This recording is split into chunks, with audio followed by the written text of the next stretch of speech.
So, heute ist mal wieder manuell starten, warum auch immer. Wieso, was hast du angestellt? Es ist immer unterschiedlich bei mir, ich weiß. Ah, So, Hallöchen da draußen. Erstmal einen wunderschönen guten Abend. Hallo Kai und hallo Wusimo, meine ständigen Begleiter. Schön, dass ihr auch wieder dabei seid. Ja, ähm, Nonstop, ja, könntest du bitte kurz aufhören? Weil das ist jetzt ganz wichtig auch für deine Community, was ich ankündigen möchte. Mhm. Ja. okay. Das werde ich übrigens zwischendurch immer mal wieder machen.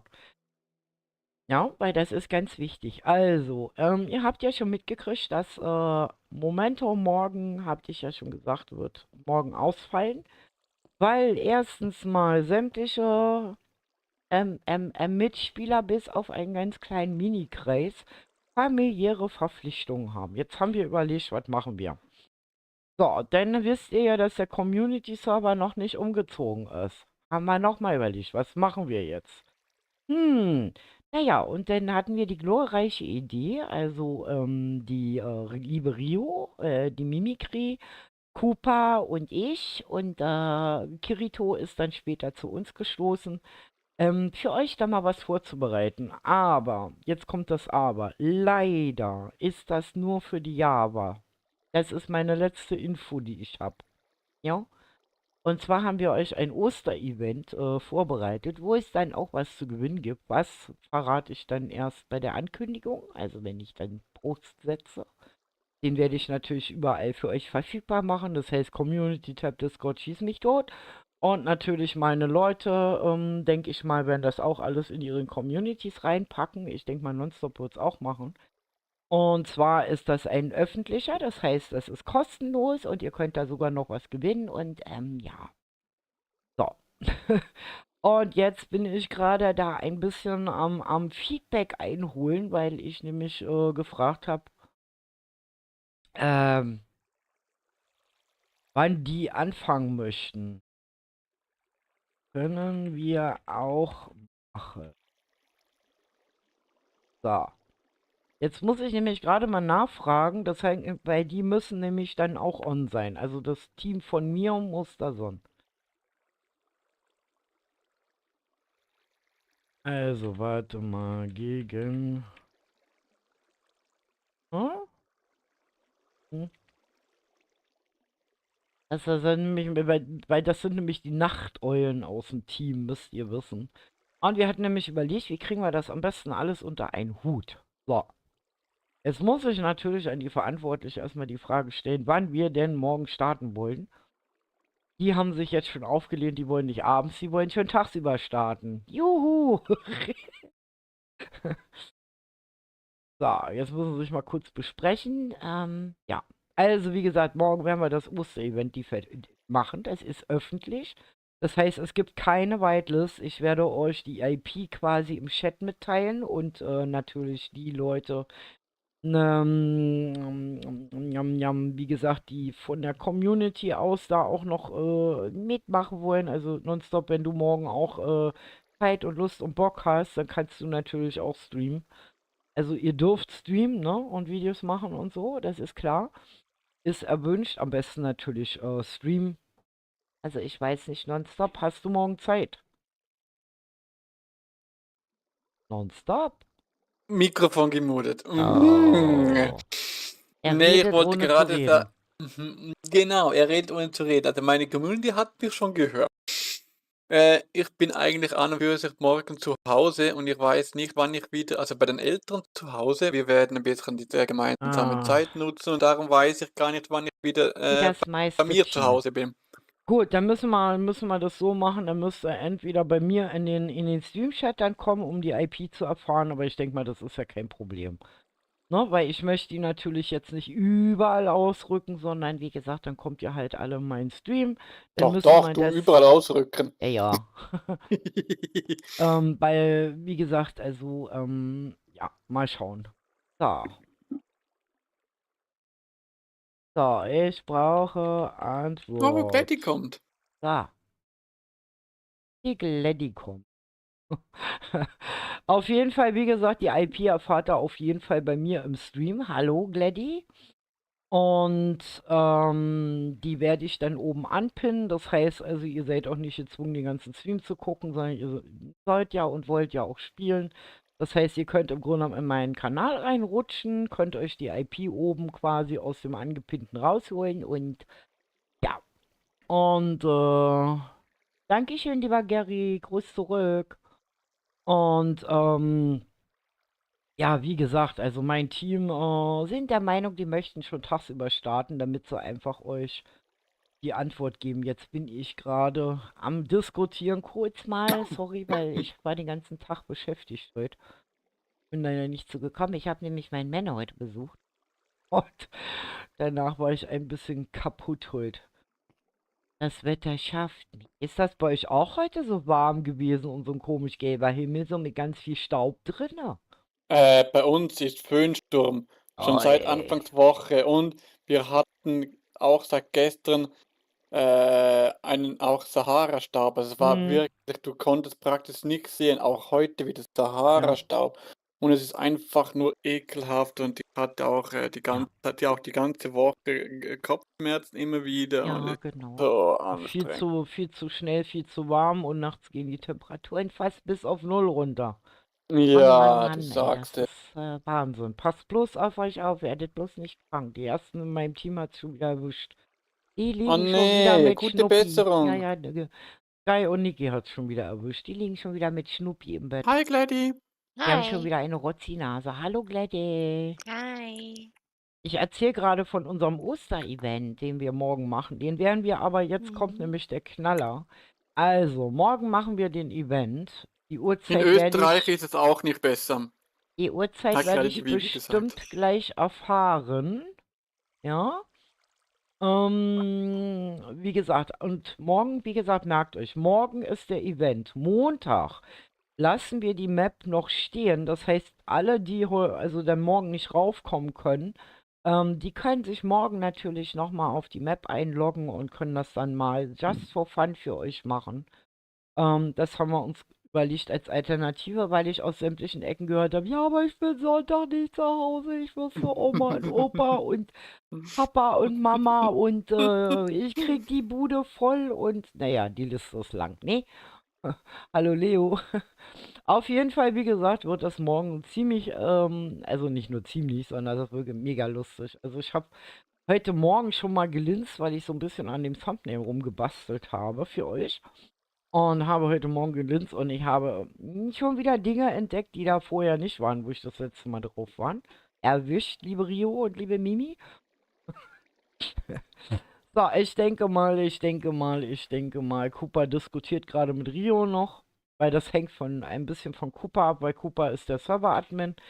Das Ganze wird übrigens gesponsert von utopiagaming.de. Ja, die haben uns freundlicherweise den Server dann zur Verfügung. Das ist ein anderer Leo, Gary. Das ist nicht, bei dem, den du meinst, das ist Leo Terra. Eieieiei. Ja. Weil wir haben nämlich zwei Leos bei uns in der Community. Das einmal ist der Leo Terra und einmal ist es der Leo. Ja. So, auf jeden Fall, wie gesagt, ja. Das Ganze wird also gesponsert von utopiagaming.de. Die haben uns freundlicherweise einen großen Server zur Verfügung gestellt.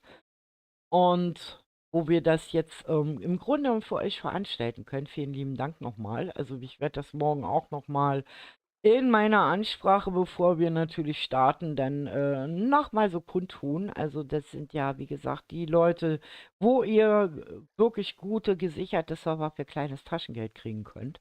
Und ich muss ganz ehrlich sagen, Uh. ich bereue meinen Wechsel nicht. Ja, ich bereue meinen Wechsel nicht. Weil Momentum, wie gesagt, ist schon auf einem Utopia-Server. Das ist ein bezahlter.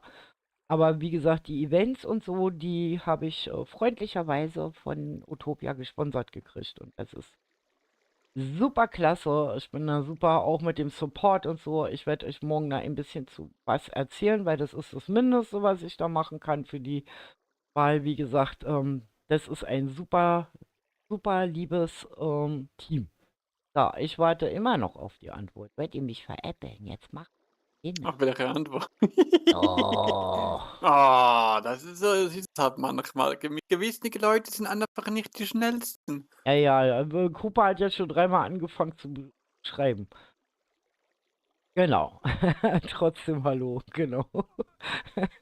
Okay, also ich werde später noch mal ein paar Takte dazu sagen. Jetzt werden wir uns erstmal dran machen. Hallo Nonstop und hallo Gladdy.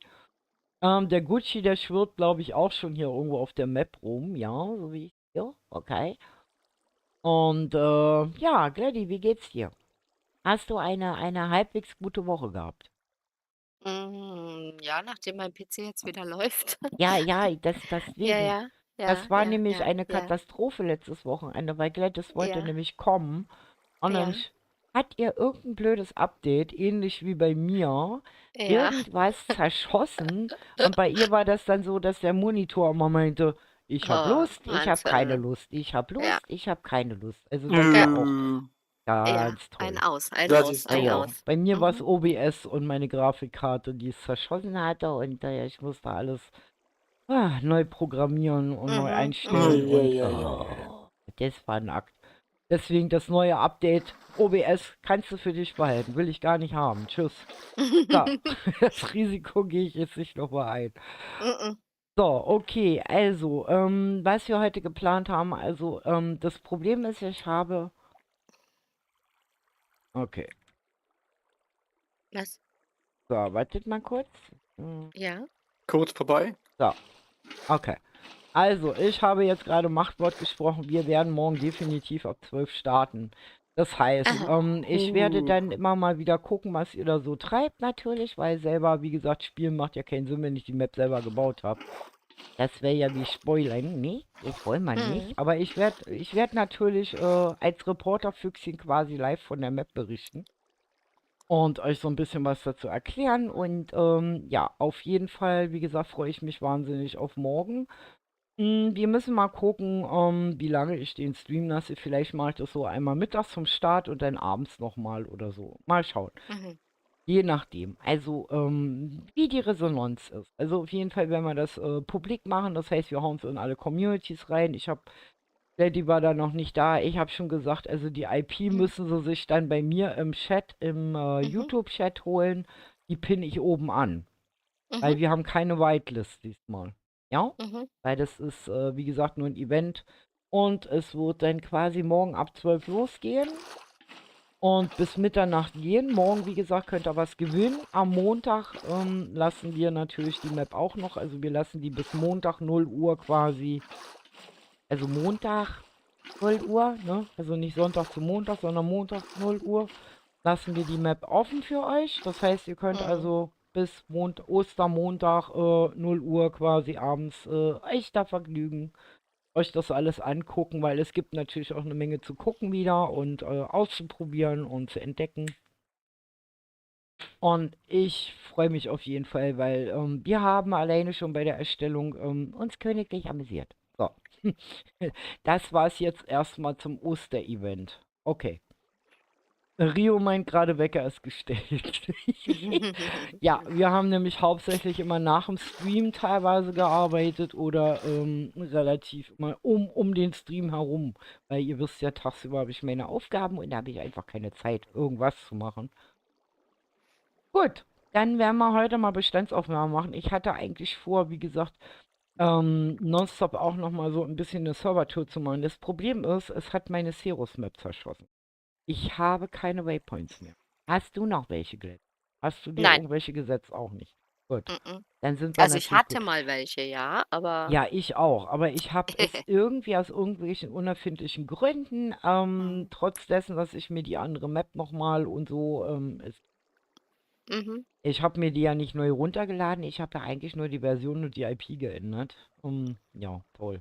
Mhm. Egal. Okay, auf jeden Fall habe ich jetzt vor, hallo SK, guten Abend, habe ich jetzt vor, genau, ich wollte nämlich gerade Gucci fragen, ob der noch die Waypoints hat. Weil der hat das nämlich ein bisschen anders gemacht wie wir und da kann das gut sein. Was er die hat? Dass er die noch hat, ja. Nee, hat auch Das keine nasse mehr. Füße. Gut, dann müssen wir hoffen, dass Padma das irgendwann hinkriegt. Aber Padma ist jetzt erstmal mit Mann und Familie unterwegs. Das heißt, ihr seht die frühestens am nächsten Wochenende wieder. Wie gesagt, habt viel Spaß, erholt euch gut und naja, wenn man das so sagen kann. Sie weiß schon, wie es Ja gut, dann werden wir heute einfach weiter stupide vor uns hinbauen. Nein, Quatsch. Wir haben ja noch genug zu tun hier halt. Weil es hat sich wieder eine Menge getan halt und wir müssen ja auch so langsam mal zum Punkt kommen. Weil der Ja. Frei hat mir nämlich schon gesagt, dass er ganz mit den Hufen schon am Scharren ist. Nicht, dass er welche hätte, Oh. aber Was heißt das? er ist ein bisschen ungeduldig. Er will endlich seine erste Essenz loswerden und ja, mir die zweite Aufgabe auf die Backe drücken. Oh. Mhm. Dann Aber könnte ich gute große Hilfe gebrauchen. Aber ich habe so das Gefühl, dass die zweite Aufgabe ziemlich... Er hat so Okay. frech gegrinst. Mhm. Okay. Ja. Ich Macht denke er mal das nicht, gerne? dass das irgendwas mit Bauen zu tun hat. Ich glaube, die zweite Essenz ist irgendwas ganz Merkwürdiges. Ah, Okay. Ja, ich bin gespannt, weil ich weiß, der hat immer ganz komische Ideen. Und, Aber Bubu, ja. wenn man mir helfen möchte, man könnte bei mir random Blöcke austauschen. Bei meinen Random gebauten. Blöcke austauschen. Ich weiß nicht, lass uns doch mal zu Gucci gehen. Bei Gucci bestimmt schon Okay. wieder ein bisschen mit, weiß gar nicht, wo der steckt. Er wird bestimmt hinten bei seiner kleinen Stadt hinterm Stadttor liegen. Bei Denke ich bei dem auch. Armviertel. Gehen wir mal hin? Jo, ich würde sagen, auf geht's. Wollen wir laufen Auf oder los geht's, fliegen? los, los. Wir laufen. Laufen. Wir laufen. Wir genießen den Ausflug durch die Stadt. So. Und Bubu, hast du heute noch was vor? Hast du noch dick eingepackt bist mit Rüstungen alles? Oh, ja, das hat geschneit hier. Hast du es nicht gesehen? Ich bin nicht so stabil wie ein Hobbit, der barfuß durch die Gegend läuft. Ich mag's gerne flüchtig und fluschig. Ja. Hallo Kuh, hallo Pferd. So, dann schauen wir doch mal, wo der Gucci steckt. Und ich wollte nämlich mal fragen, wieso rennt hier eigentlich ein Kamel rum? Ich weiß nicht. Hier gehen immer merkwürdige Dinge vor sich. Man könnte meinen, Frei ist hier zwischendurch immer mal in der Welt unterwegs. So, dann werden wir mal nach hinten laufen und schauen, ob der Gucci da steckt. Ich denke mal, der ist da. Da. Also was wir auf jeden Fall noch ein bisschen brauchen, sind so Karren und sowas alles. Also so diesen ganzen Kleinkram. Aber jetzt kommt Bubu, noch, pass auf. kleinen Tipp hier. Wenn man diese Pferde hier mit versteckten Blöcken hier Ja, hinten Barrier einbaut. Blocks brauchen die. Ja. Genau. Es ist aber auch wieder Entitäten und wir hatten ja solche Sachen erstmal weggelassen wegen Okay. den FPS hier. Okay. Weil wir immer noch nicht so ganz rausgefunden haben, aber ich denke mal, das hängt wirklich mit meinen Statuen zusammen, mit meinen kleinen, dass die da so in den Keller gegangen sind. Auf jeden Fall, was ich noch sagen wollte, habe ich einen Faden verloren. Auch toll. Gut, Oh laufen wir weiter. nee. Ich wollte irgendwas sagen. Ach du so, warst bei den ja. Karren. Hallo. Denkt dran, am 31., also morgen läuft die Bewerbungsfrist für Momentum aus. Ihr habt immer Genau. noch Zeit, euch bis morgen Abend 0 Uhr zu bewerben. Ja. Wird es denn dann da im Nachhinein dann noch eine Sitzung geben mit allen zusammen? Also wenn ich da sag Fragen? mal so, momentan ist es relativ schon klar, wer da reinkommt und wie gesagt, mit zweien, wo ich sag mal, Ich sehe einen Gucci. der harte Kern des Teams sich schon entschieden hat, habe ich schon Gespräche geführt. Das müsste ich dann noch mit den restlichen machen, die wir wahrscheinlich auch dazu holen. Okay. Und Der ein Gucci. ja, also so wie es aussieht, werden nicht 3, sondern 4 dazu kommen. Es sei denn, wie gesagt, bewerbt euch. kann's euch nur sagen. Hihi. Ihr habt noch Zeit. Hallo Da ist Gucci. Hi, Gucci. Gucci. Hi. Hallo Gucci. Guten Tag. Gucci. Gucci Hallo. muss Morgen. Er hat sein Hi. Mikrofon stumm gehabt Genau. und hat den Knopf gesucht. Gucci, Jo, hast du schon mal wieder ein bisschen mit Word Edit rumgespielt? Geht das schon? ja. Gut, gut. Das heißt, im Grunde genommen könntest du nonstop ein bisschen zeigen, wie man Blöcke austauscht. Kannst du ihm das beibringen? Geht das?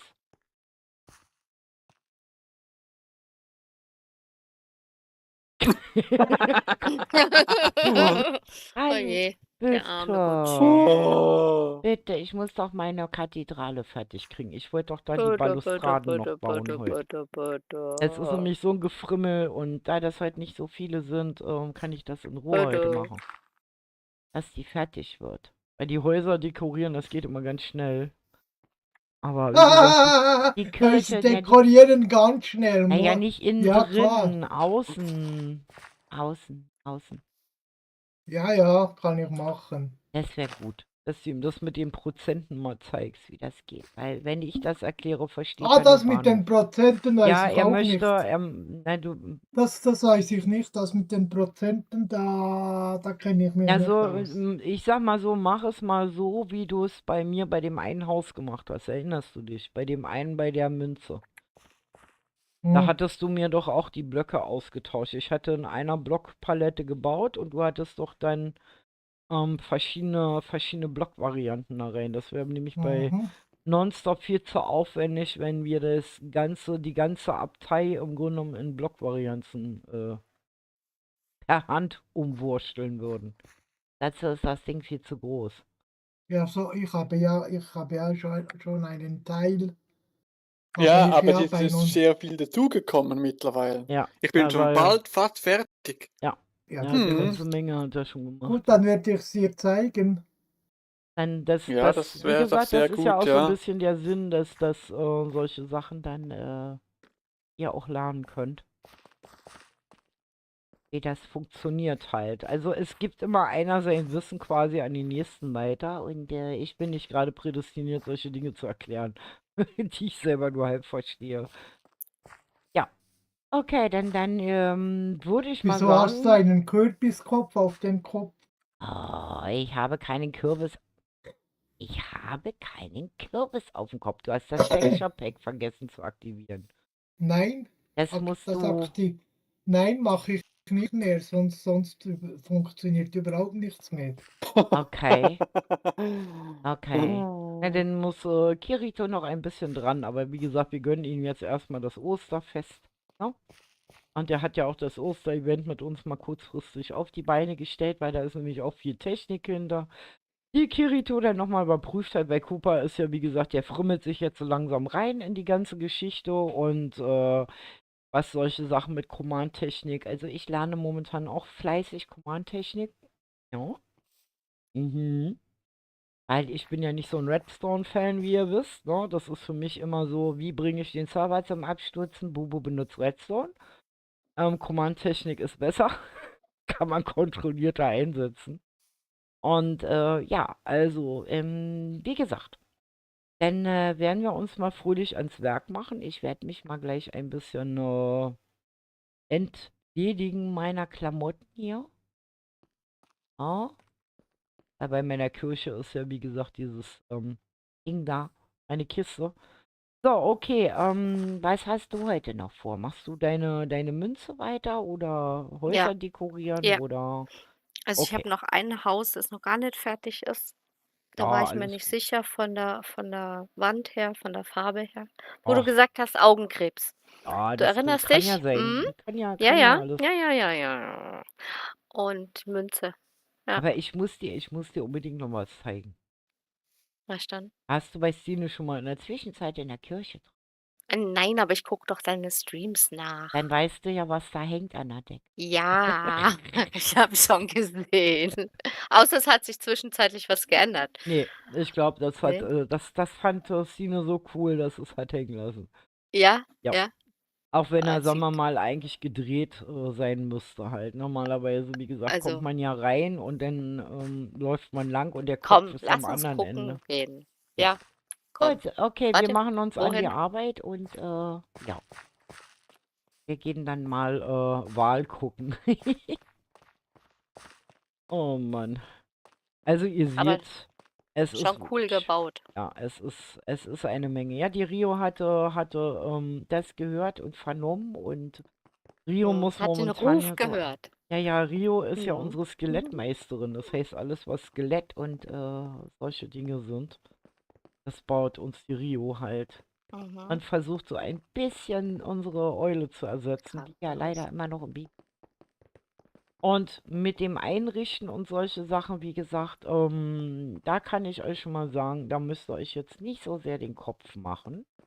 Weil es hat ja seine Gründe, warum ich gesagt habe, ihr könnt euch noch bis 31. Morgen Abend 0 Uhr bewerben für Momentum. Weil die Entschuldigung, suchen dass ich nämlich, kurz voll mute war. Ich ja, musste das, nur kurz jemandem erklären, weil der kam gerade rein, hat höflich begrüßt und dann hat er gefragt, haben wir auf den Server kommen und dann habe ich ja. ihm alles erklärt und wenn da halt noch jemand reinredet und Ja, so, dann das ist ist das ein bisschen komisch, ne? verwirrend. Jetzt weißt du mal, wie es ist. So. Und darum habe ich mich kurz voll mute gemacht. Auf jeden Fall, wie gesagt, ja, könnt ihr euch bis 31., also morgen Abend 0 Uhr bewerben für Momentum. Und ich habe mir schon 2 ausgeguckt von den Bewerbungen. Also 2 sind für mich schon mal Herunter, sicher. oder? Also ganz sicher, 100% sicher, die bei uns dazukommen. Oh, da freue ich Müssen wir mich da Weil ja, die hinter? Ja, ne? kennenzulernen. einfach, genau, weil wir müssen doch vorne hin zur Kirche. Die ist, Ist da? ja. Ich sehe das immer nur von Äh, oben. Ich bin geht ihr orientierungslos. eigentlich jetzt zufälligerweise woanders hin oder soll ich schon weitergehen zu mir um Du kannst zu Zufälligerweise weiterzuschauen? der gehen wir Abtei wieder zum Michel. hüpfen. Wir wollten nur, Okay, ich wollte ihr nur das Skelett zeigen. okay. Skelett? Weil Ah, das das sieht sind Dings, nämlich immer genau. noch mal anders aus, wenn man das selber anguckt, als wenn man Also ich das im hätte auch Stream guckt. andersrum gehen können. Ja, hättest auch einen Kommt ihr dann Umweg auch noch laufen bei mir können. vorbei, wenn ich fragen darf? Ja, bestimmt. Bestimmt.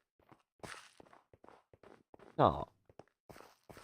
Nee, wie gesagt, Ob du dann drinnen bist, ich denke, da wird dann bestimmt eine Einladung kommen, wenn es soweit ist, aber eben genau, zuerst mal eine Bewerbung schreiben, genau.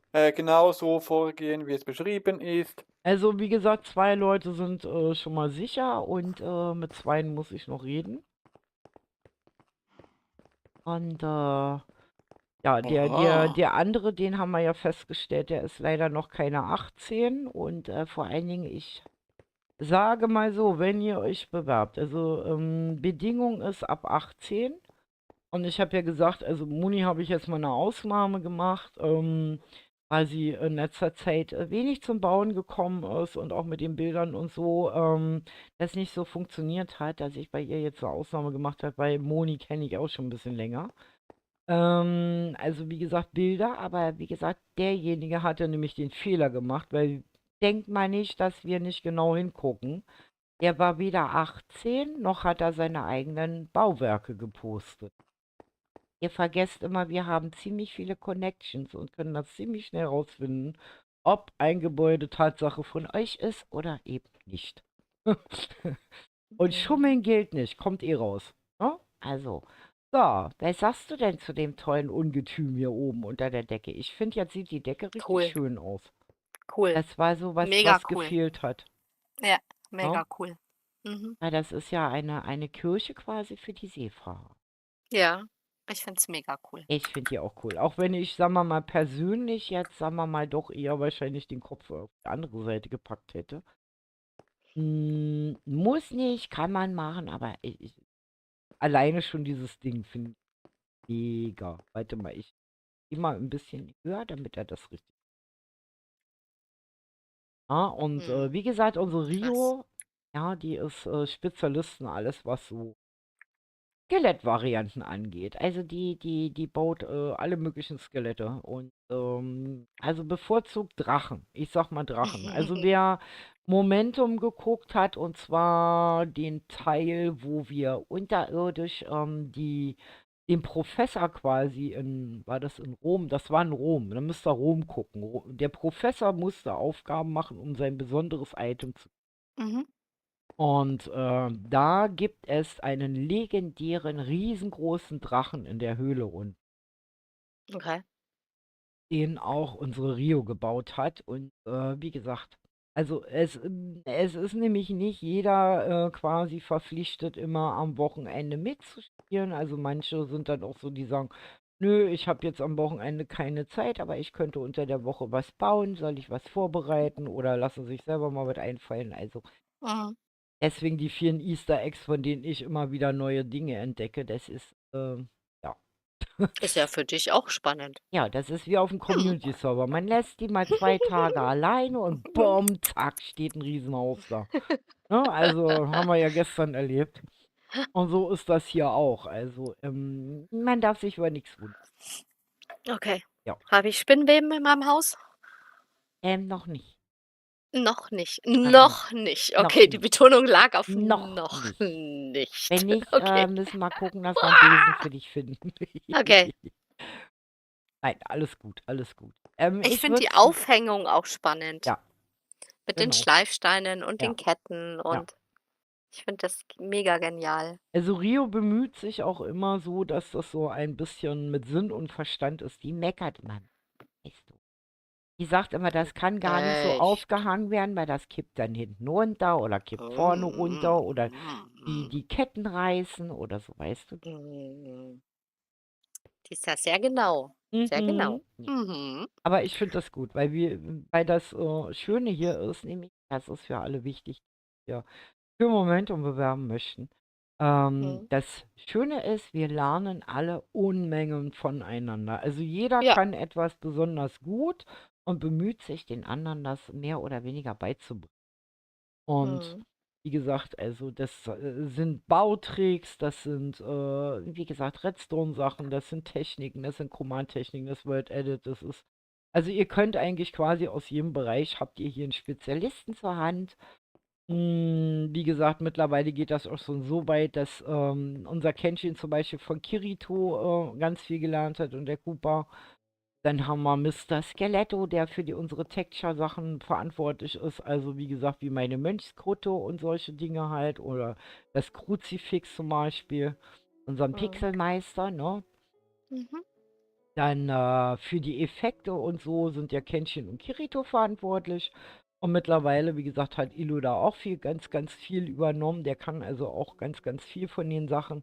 Und die nehmen sich auch gerne, wenn die Zeit es zulässt, Kirito ein bisschen weniger, aber zumindest Kenshin und Ilo, die nehmen sich dann auch die Zeit, wenn einer Mhm. aus dem Team sich dafür interessiert, dem dann auch was zu erklären. Also ich weiß, dass Padma zum Beispiel, da hat schon einiges erklären lassen. Mhm. Und gerade für die neuen zukünftigen Epochen sage ich immer, ihr dürft ruhig immer kleckern, nicht kleckern, sondern Nicht klotzen. so ein Ne? Klotzen. Das Mhm. heißt also, wenn ihr irgendwelche Spezialeffekte haben wollt, ihr denkt an das Erdbeben, denkt an den Lavaausbruch. Es ist quasi alles möglich. Also ich habe selten von Kirito ein Nein gehört. Das ist immer nur ein Zeitfaktor bei ihm. Also ihr könnt hier wirklich total eskalieren. Jo. Zeit spielt eine Rolle, ne? Ja. Ja. Weil, wie gesagt, Okay. Kirito ja noch, wie gesagt, bei Kroko tätig ist und dann kommt ja noch dazu, Kirito ist natürlich auch jemand, der arbeiten geht, ne? Und er Ach, ist noch Feuerwehrmann dazu. so wie Jo. ich. Das heißt, wenn er Bereitschaft hat, dann kann es auch mal passieren, dass er mittendrin weg muss. Also, Dass er weg haben wir ist, alles ja. schon gehabt, ja. Also wir sind, wie gesagt, alles was geht, machen wir hier möglich und ja. Also, wie gesagt, mein Ich muss da Team raus, weiß gell? bis Ja. auf eine Person noch nicht, wer hier reinkommt. Also die Personen, die 2 wissen es schon, weil die da was vorbereiten. Und ja, wer die anderen 2 sind oder vielleicht doch 3, ich weiß es nicht. Kommt drauf an, ob sich noch welche bewerben. Also, wie Mhm. gesagt, das muss ich feststellen, weil da muss ich noch mit den beiden reden. Also, ja, die schreibe ich dann noch an und dann bei der einen, mit der einen habe ich schon oft zusammengespielt, da weiß ich, was sie kann. Das ist jetzt nur noch die Frage, schafft sie das zeitlich überhaupt? Da bin ich mir nämlich nicht so sicher. Und bei der anderen, wie gesagt, muss ich vorher ein bisschen was abklären und das geht schon. Ja. Aber ich denke mal, sollten sich nicht mehr bewerben, dann ist es relativ klar, wer denn hier mitspielen wird. Also, ihr habt noch eine Chance. Vielleicht schafft Ja, das noch nicht jemanden schlecht. auszustechen. Mhm. So, Mhm. okay. So, Dann lass auf uns mal kurz zu Spielräumen. Mr. Abtei Ah, Bastelfritze. Mr. Abtei. Okay. Hast du gesehen, ich habe hier schon wieder eine neue Siedlung hochgestampft. Wo? Hier, neben dir. Okay, ich wollte gerade mein Loch jetzt wieder zumachen, das ich da gebastelt habe aus Ich habe mir Versehen. nämlich gedacht, habe mir Warte, nämlich, warte, warte, warte, ja, ja, warte, warte, warte, ich warte, bin warte. da, Wo, ich wo bin war was? da. Wo war? Ach, du Ich bin. fliegst schon wieder. Dann bist du schneller, ne? So, genau. So. Ah, jetzt kannst du wieder laufen. So, ich habe mir nämlich gedacht, das war ja hier alles noch so ein offener Bereich. Wie kriege ich den halt ein bisschen mehr Hafenmäßig? Ja, ja, Laufen wir mal ein ja. Stück über das Eis. Erstmal geradeaus, nicht umdrehen. Yippie-yay-yay. Du siehst, die Schule von Sky ist schon hochgezogen, Dach ist schon drauf, aber die Rückseite ist immer noch etwas. Mhm.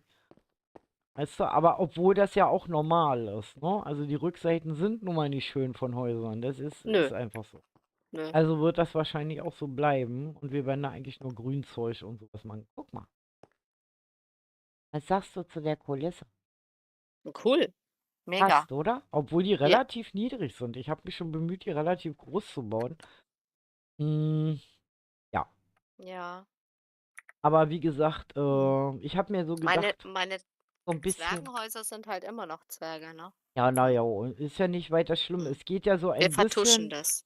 Ja, wie gesagt, es geht ja so ein bisschen um Kulisse. Also wir arbeiten hier ganz, ganz viel mit optischen Tricks. Wenn ihr das so anguckt, Mhm. dann wirken die kleinen Häuser gar nicht so klein. Wenn du hier unten stehst, Ja, ja. siehst du das? Die Mhm. wirken größer wie die da hinten, obwohl die da hinten größer sind wie die hier. Mhm. Ja, bescheißen im Grunde genommen. Psst, psst. Braucht keiner wissen. Ja. Nee, weil das Problem ist, das Rathaus und die Kirche sind ja die höheren Gebäude und die Münze, das sind so die Gebäude, an denen wir uns ja orientieren müssen. Jetzt mal abgesehen von den Schulen hier. So, und jetzt muss man gucken, die Häuser, die drumrum sind, dass die natürlich nicht zu groß gebaut werden können, weil sonst verdecken die das. So, und dann müsste man halt ein bisschen mit den Blöcken herumspielen. Wie hoch kann ich Mhm. etwas machen? Mhm. Damit das im Grunde genommen, wie sagt man dazu, perspektivisch korrekt ist. Mhm. Auch wenn es eigentlich eine optische Täuschung ist. Weil, Ja, du wenn wir darfst es jetzt halt hier, auch nicht zu klein bauen, ne? genau, Also, weil, ja. wenn wir jetzt hier langlaufen, dann werdet ihr das Mhm. sehen, dass die Gebäude hier eigentlich gar nicht ganz normale Minecraft-Höhen haben. Mhm. Hier hinten, wie gesagt, werden sie dann schon etwas höher. Hier entsteht es ja optisch dadurch, dass die ja am Hang stehen. Und wenn man hier hochkommt, wie gesagt, dann sind die halt niedrig. Ne? Also, schaut mal.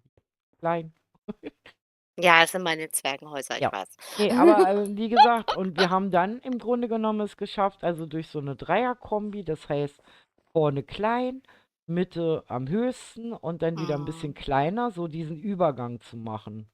Das, was Ja. man aber auch nur sieht, hallo Padma und hallo Einerfels, optische Effekte, Zwinker, Zwinker, hallo ihr zwei und hallo Padma.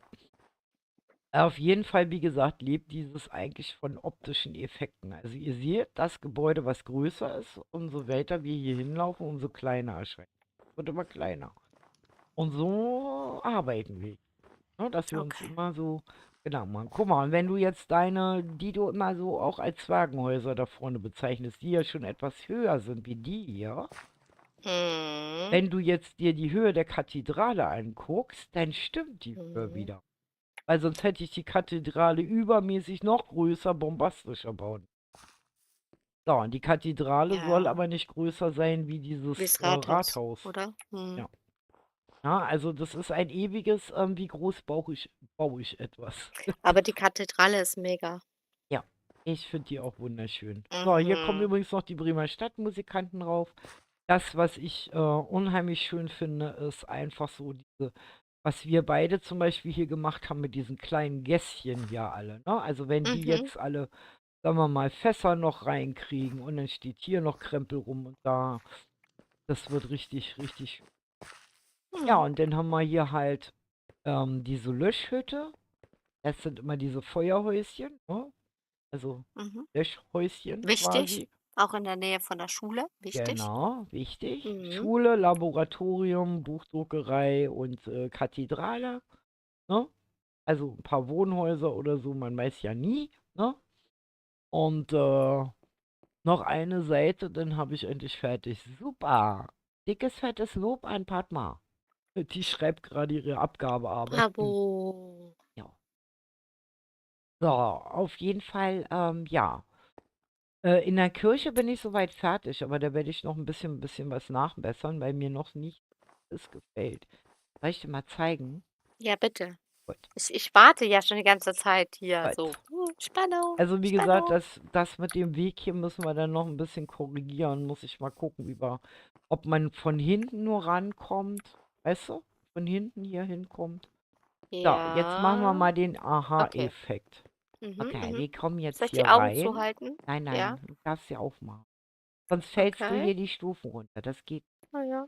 Bumm. So, wenn man hier reinkommt, dann sieht er ja schon, Padma hat sich hier einen wunderschönen kleinen Scherz erlaubt, Oh, ist das anstatt von einem Altar. süß. So, und jetzt musst du bis hier hinkommen, weil sonst siehst du nicht das, was auf der anderen Seite ist. So, jetzt umdrehen und gucken. Und ganz oben steht die Orgel. Siehst du das? Und Und Leo. Leo. Genau. Kuschelfreund Leo spielt die Orgel hier. Guten Ja. Tag. Guten Tag. So, und dann habe ich mir nämlich überlegt, wenn Wow. du dir das so anguckst, wenn du jetzt auch hier unten stehst, irgendwas fehlte hier Ja. immer. Ja. Weißt du? Mir fehlt hier irgendwas. Weil es ist eine katholische Kathedrale. Und jetzt habe ich mir überlegt, weißt du, was ich machen werde? Ich werde quasi hier, wo ja die Reicheren sitzen, ich habe noch gar Hinten, keine oder was? Ihr. Halt, wo bist du denn Ja, hier, jetzt? hier, Ah, da hier habe ich vorne. dich. Also Ach so, auf da, dem hier sitzen ja Empore? genau, hier sitzen ja die Mhm. Reichen auf der Empore. Jetzt habe ich mir überlegt, dass ich Ja. hier im Grunde genommen auch noch so eine halben, dreiviertel Emporen lang ziehe, weil wir haben ja noch Macht gar Sinn, keinen ja. Platz, wo der Chor steht, der dann zu der Orgelmusik herumträllert, weil die würde ich ungern hier oben hinstellen. Direkt an die Orgel, ja. Macht Ne? Sinn. Also Mhm. die hören ja ihr eigenen Gesang dann nicht mehr. Und dann habe ich mir Mhm. überlegt, dann könnte man hier zum Beispiel nochmal was machen, rechts und links. Und dann sieht das nicht so leer Mhm. aus. Und was ich auch genial finde, wenn du hier mal durchfliegst und dich hier hinsetzt, denn Mhm. ich finde das so genial. Wenn du hier sitzt und guckst hier auf den Altar so und guckst auf Bubu. Die Bubu-Göttin, genau. Trampolin, genau. Ja, wie gesagt, also das ist so etwas, was ich mir halt überlegt habe, was man hier noch so machen kann. Und dann habe ich ja oben noch diese 2 Turmkammern, die habe ich noch nicht fertig. Die Das sieht sind so witzig aus, wenn du vor dem vor dem kleinen. und ja genau, die kleine Bubu und die große Bubu, das ist der Wahnsinn. Ja, Äh, ich passe quasi, warte mal, ich, höher, höher, andere Richtung, ja? Ja, S. Ich bin krass. eine Brosche. Jetzt könnt ihr das mal sehen. Ja, ja Jetzt könnt ihr genau. mal sehen, wie groß die ist. Ja, Der ich, Wahnsinn. ich passe als kleine Miniaturbrosche an meine Bubu ran. Mhm. Ja, nee, wie gesagt, also ich finde, das fehlt hier noch, so eine richtig coole rechts und links so eine Empore halt. Und dann Mhm. fehlt ja noch der Beichtstuhl und das Taufbecken. Die muss ich auch noch bauen. Weil den Altar weiß ich noch nicht, wie ich den hier hinquetsche. Muss ich mal gucken. Vielleicht nehme ich noch mal eine Reihe hier weg oder so, dass ich die. Ah, ich weiß nicht.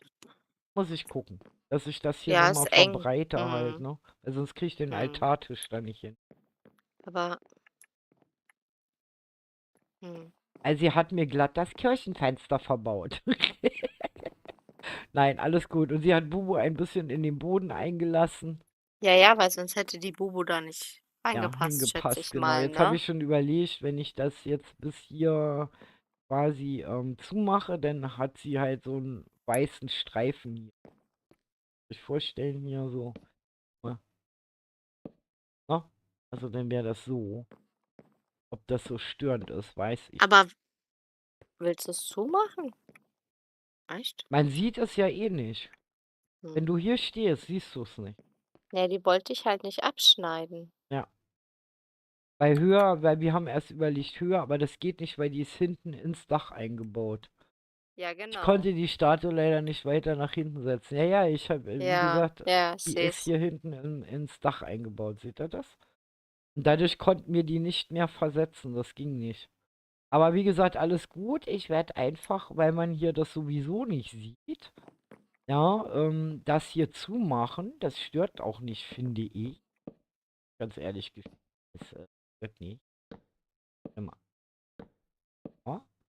Mhm. Wenn man das hier einfach mal zumacht, denke ich mal, tut es dem keinen Abbruch.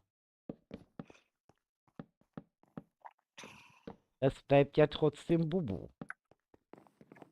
Aber ich habe halt den Platz, um hier noch so ein bisschen altarmäßig was hinzuquetschen. Weil ihr Mhm. seht's hier nicht. Ne? Ne. Also, ich habe damit kein Problem. Oder? Warte mal, von oben. Ja, von oben halt aus der Ja. Empore, ne? Blub. Komm nicht durch. Ich will hier durch. Jetzt. Also, wie gesagt, mich würde es nicht stören. Mhm. Ja, also mich stört eher das, wenn ich hier näher komme und dann diese Abstufung hier habe. Die finde ich schlimmer. Aber Mhm. so, das stört mich.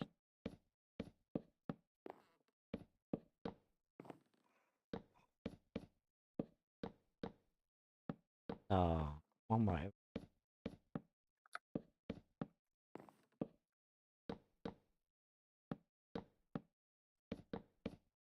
So, bei hinten ist ja wurscht. Geht ja hier um vorne.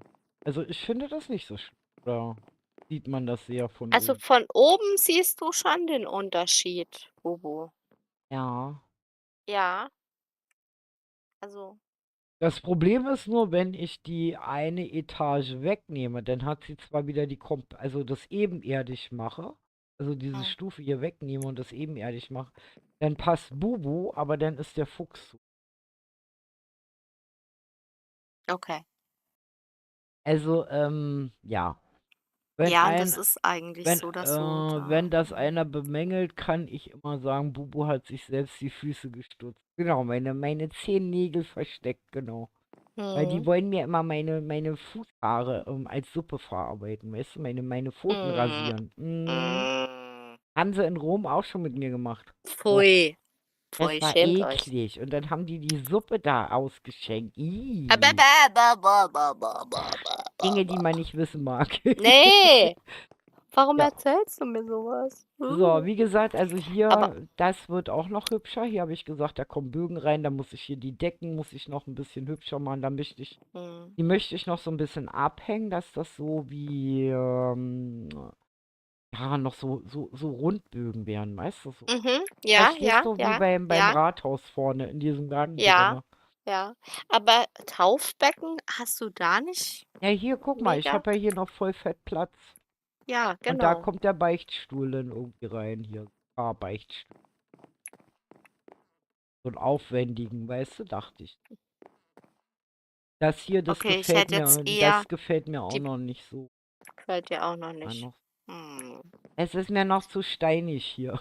Ja, es wird schon Das mit der Zeit. kriegt man hin, aber das ist, wie gesagt, so ein Ding, wo ich zwischendurch dann immer mal so, wenn ich so eine Idee habe, die umsetze, so wie ich jetzt gesagt habe, mit den Emporen halt, und dann arbeite ich wieder Bubu, woanders und ja, schau dir mal das Fenster an. ja. Und schau dir das Fenster an. Mhm, ich hab's schon gesehen, ja, ja. Ah ja. Es Mhm. ist mal wieder so typisch. Aha. Oh. Entschuldigung. Tut mir Nein, nein, leid, ist alles mir gut, aufgefallen. alles gut. So. So, das Ja. passiert, wenn man konzentriert, unkonzentriert arbeitet. Ja. Kennst du wahrscheinlich auch, dass man hinterher sich das anguckt. Ne? Ja, ich musste Tatsache teilweise die Fenster nochmal komplett ändern oben. Habe ich gesehen, Oder ja. mein Habe ich. Dachsims, ey, das war so Da war Katastrophe. irgendwie um einen Stein verrutscht, ne? Um Ja. einen Block. Ah, hier ist Ja, mein ganzes Zeug, ich habe hm, keinen Platz mehr. Von dem Haus habe ich geredet. Von Dem dem. hier. Ja, dem Ja. bunten. Aber das stört mich nicht. Und das wird immer schlimmer. Egal, was ich tue, es wird immer schlimmer. Einfach mehr nach außen hin verkleiden. So wie du es hier auch gemacht hast vorne. Äh, Aber ich Ja, weiß, aber weil. das. Oh. Ja, also. Na also. Aber Ich Bubu, stürze mich weißt in du? die Tiefe. Nein, hör zu. Ja, Mosaik, ja. Keramik, Mhm. Mosaik war echt ein Thema in der Zeit. Ja. Ja, und deswegen dachte ich, Ja. ja, Haben wir auch viel zu aber wenig noch drin in den Häusern, muss ich ganz ehrlich gestehen. Ich bin immer ja, zu faul, diese Blöcke dahin aber zu drehen, weil das ist eine das war eine Frimmelarbeit. Ja, schöne das Arbeit. ist eine richtige Arbeit für zum Abgewöhnen. Ja, aber ich bräuchte, glaube ich, ein bisschen Nein, TNT, um es das ist alles, Haus nein, so. es ist alles gut. Es ist alles gut. Wir müssen ja uns ja nicht hier aufhalten. Du baust es zu Ende, wir müssen ja nicht reingehen. Wir schauen nicht hin, Wir ja, schauen nicht genau. hin. Setz irgendwie eine Augenbinde auf, guck nicht hin und dann ist gut. Alles gut, weil ich sag ja, viele Gebäude haben außen die Wirkung. Ja, das außen passt. Das sieht er ja auch, ne? Ihr Ja, müsst, aber das Pink wird dann auch noch müsste man anders. ein Mosaik, ein 4x4 Chance machen, genau. Mal wenn ein. Hat man schon. So, okay, dann werden wir mal kurz zu Nonstop rüber und dann machen wir uns an die Arbeit, würde ich sagen. Wir bummeln hier schon wieder herum. Ja, ich wollte es gerade sagen. Aber wie gesagt, das ist ja nicht weiter dramatisch. Also können nämlich ganz viele neue Zuschauer sehen, was hier so entstanden ist. Also wenn Bubu ein Koch wäre und Lady ein Kritiker, würde Bubu heute keinen Michel-Stern bekommen. Was? Äh, Hab ich dich kritisiert? Nee, Quatsch. Hä? Was? hallo Herr Fotobomber. Was haben Für ein Sie denn? Foto. Können Sie Hat er was? behalten. Tschüss. Wow, es Oh, ist immer toll. wieder eindrucksvoll, wenn man hier reinkommt. Mhm. Auch hier Ich durchs find's Haupttor. mega cool. Hallo Padma, mit Banana. Ich finde die Schokolade cool. Jo. Die Umsetzung von Schokolade. Krieg Hunger. Ich will jetzt Ja, sofort eine Schokobanane haben. Psst, psst, psst. Schau weg, schau weg, schau weg. Ey, Schau schaut gar mal, nicht hin. ist das nicht irre, Mir wenn man hier läuft nämlich reinkommt? auch schon das Wasser im Mund Die zusammen. Spinne da hinten, das ist ein Haustier von Nonstop. Was? Welche Spinne? Die da? Die da ist nicht anfassen. Das ist, Nicht kaputt machen. Okay. nee, das ist Gut, dass du irgendwie, mich ich warnst. weiß nicht, wie die heißt. Ja, die schwebt hier ein bisschen in der Luft herum. Ich weiß nicht, wie die Ah, heißt. die Die ist hat, aber aggressiv. ja, die ist richtig fett aggressiv. Hm. Die guckt schon so böse. Hat die zwei Gesichter? Das sind zwei Das Spinnen, sind zwei Bubu. Spinnen, ja. Das sind irgendwie Ja. so, keine Ahnung, die haben irgendwie Uah. einen Namen, keine Ahnung. Uah. Ich weiß nicht, wie die heißen. Ich würde es auch gar Ja, nicht wissen. Ich mag keine jedem Spinnen. Tierchen sein Pläsierchen. So, ihr seht schon, schaut mal, wie schön diese Fenster mittlerweile geworden sind. Und vor allen Dingen, schaut mal, das Gebäude hatte er nämlich beim letzten Mal noch nicht fertig. Da war er nämlich am Gange, da hat er die Hälfte gemacht gehabt. Ja? Und fliege ich mal hoch, damit er das mal sieht. Also die Da ist ein Vorderfront, die steht Zombie. schon. Der Hammer, oder? Der hat hier geackert. Ich kann euch ja mal die Anlage im Groben von oben mal zeigen. Also ihr seht, hinten ist noch hohl. Ne? Ich habe auch überlegt, ob ich nonstop ein bisschen bei den Dächern helfe. Das Problem ist nur, da ich nicht weiß, wo die Fenster hinkommen, ob da überhaupt welche rein. Aber jetzt schaut euch mal bitte diese Anlage an. Also, ihr wisst ja, Nonstop und Gladdy sind ja neu dazugekommen. Und haben beide gerade so eine riesen Aufgabe schon gekriegt. Gladys hat hinten hier die Münze zu bauen gehabt. Und ja. Und unser Nonstop, wie gesagt, die Abtei aus Erfurt. Und ja. Ob ihr es glaubt oder nicht, Es ist der Wahnsinn. Das ist einfach nur der Wahnsinn. Was der hier brokelt. Und wie er schon hier geflucht hat. Und ja, immer so ein bisschen Unterstützung hat er natürlich auch gekriegt. Also wie gesagt, vielen Dank an Padma, dass du nonstop gezeigt hast, wie man so ein schönes Türmchen hinbaut. Ich finde, das ist eins der schönsten Türmchen hier überhaupt auf dem Server. Weil meine sind ja eher so, naja. Okay, dann schauen wir mal, wo er steckt. Wo hat er sich wieder versteckt? Er müsste eigentlich... Oder er ist noch bei Gucci drüben und lernt. Weiß es. Hast du ihn nonstop irgendwo entdeckt? Nein. Ob der sich bei Gucci rumtreibt? Was meinst du? Weil eigentlich wollten die... Ach, Vielleicht guck mal, die machen die Blöcke sind irgendwas. schon ein bisschen ausgewechselt. Siehst du das? Der Effekt Ja, ist mega. Also, sobald man nämlich anfängt, einen eintönigen Block zu unterbrechen, kriegt das ja, Ganze viel mehr Tiefe und Struktur. ja. Oder auch hier, guck mal, dieses kleine Ding hier. Das kleine, einfache Ding, was gleich eine Tiefe in das Gebäude reinbringt. Das so Mhm. oder diese Zäunchen hier dran zu machen. Mhm. Das ist echt. Wo steckt denn der Kerl? Motzt die ganze Zeit rum, wir sollen kommen und dann ist er nicht zu Hause. Tja, also Äh, ich sehe ihn auch nicht auf der Map. Ja, ist er überhaupt noch da? Ja, er ist noch da. Ja, ja, ja, Das kann sein, dass er hinten bei Gucci bei ist. Gucci ist. So, und Na gut. Padma ist ja momentan dabei. Das hast du ja wahrscheinlich auch nur im Stream gesehen. Die baut ja gerade die Werkstatt und quasi den Wohnbereich von Leonardo da Vinci. Das ist da oben auf der Insel. Ja, Und da können wir ja auch mal kurz. Wir haben heute unheimlich viel schon geschafft, Ladies und ich, aber das ist ja, egal. total. Es Wir ist waren Ostern, schon, wir dürfen das. was? Hm. Wir kriegen nur wieder von den Herren der Schöpfung geschimpft, weil wir waren Stravanzen und nicht bauen. Naja, ist ja nicht weiter schlimm. Oh, ist das Das süß. ist quasi die Werkstatt von Leonardo da Vinci. Da, wo er Ja, seine kann ich mir echt ganzen gut vorstellen. Ingenieurstechniken gemacht hat. Ja, weil nämlich das Mega. tatsächlich Wohnhaus, hat man nämlich letztens erklärt, Nicht so ähm, ist toll, winzig ja. und nicht so doll und Ja. sie hat sich dann entschieden, Er war ja quasi, eigentlich auch ein sehr armer Mann, ne? genau, Also, diese, er war ja kein reicher Palazzo-Besitzer. diese, ich finde, das passt wie Faust aufs Auge. Schön, Ja, sehr schön, gefällt weil mir. wir werden natürlich bald auch wieder in unser Roleplay eintauchen. Das heißt, unser Abenteuer wird auch weitergehen.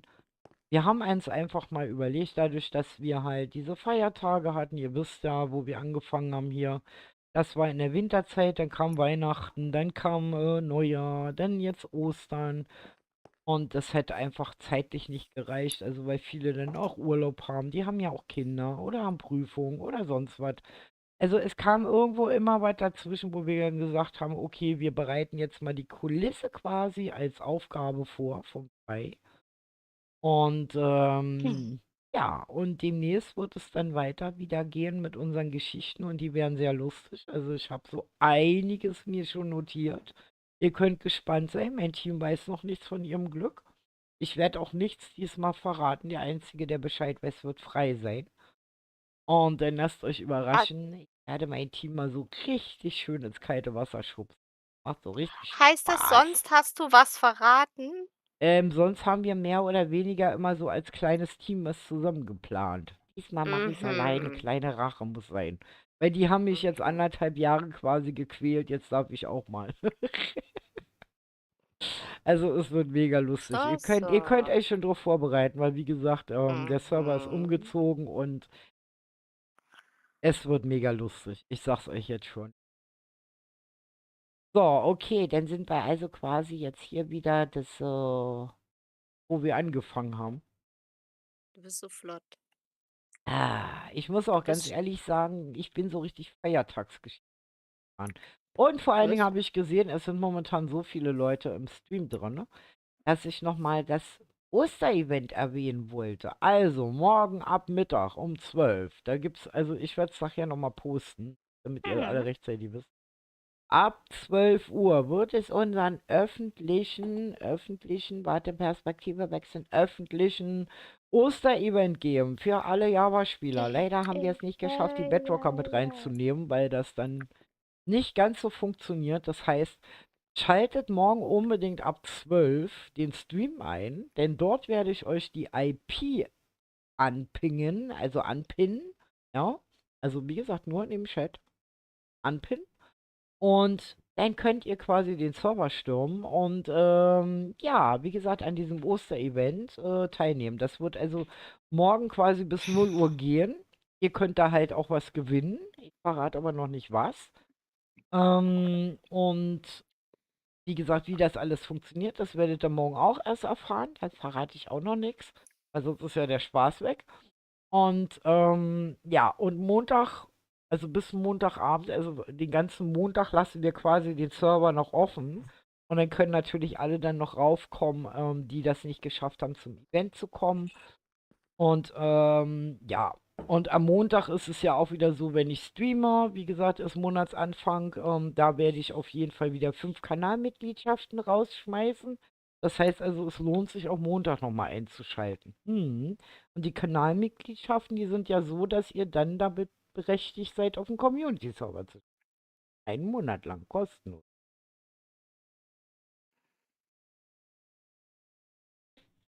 So, Ich glaube, wir müssen jetzt was bauen. ja, hast du auch schon schlechtes Gewissen? Ja, Gott, hopp, ich glaube, los. kurieren euch auf Tore zu bauen, ich weiß es nicht. Ich kann es versuchen.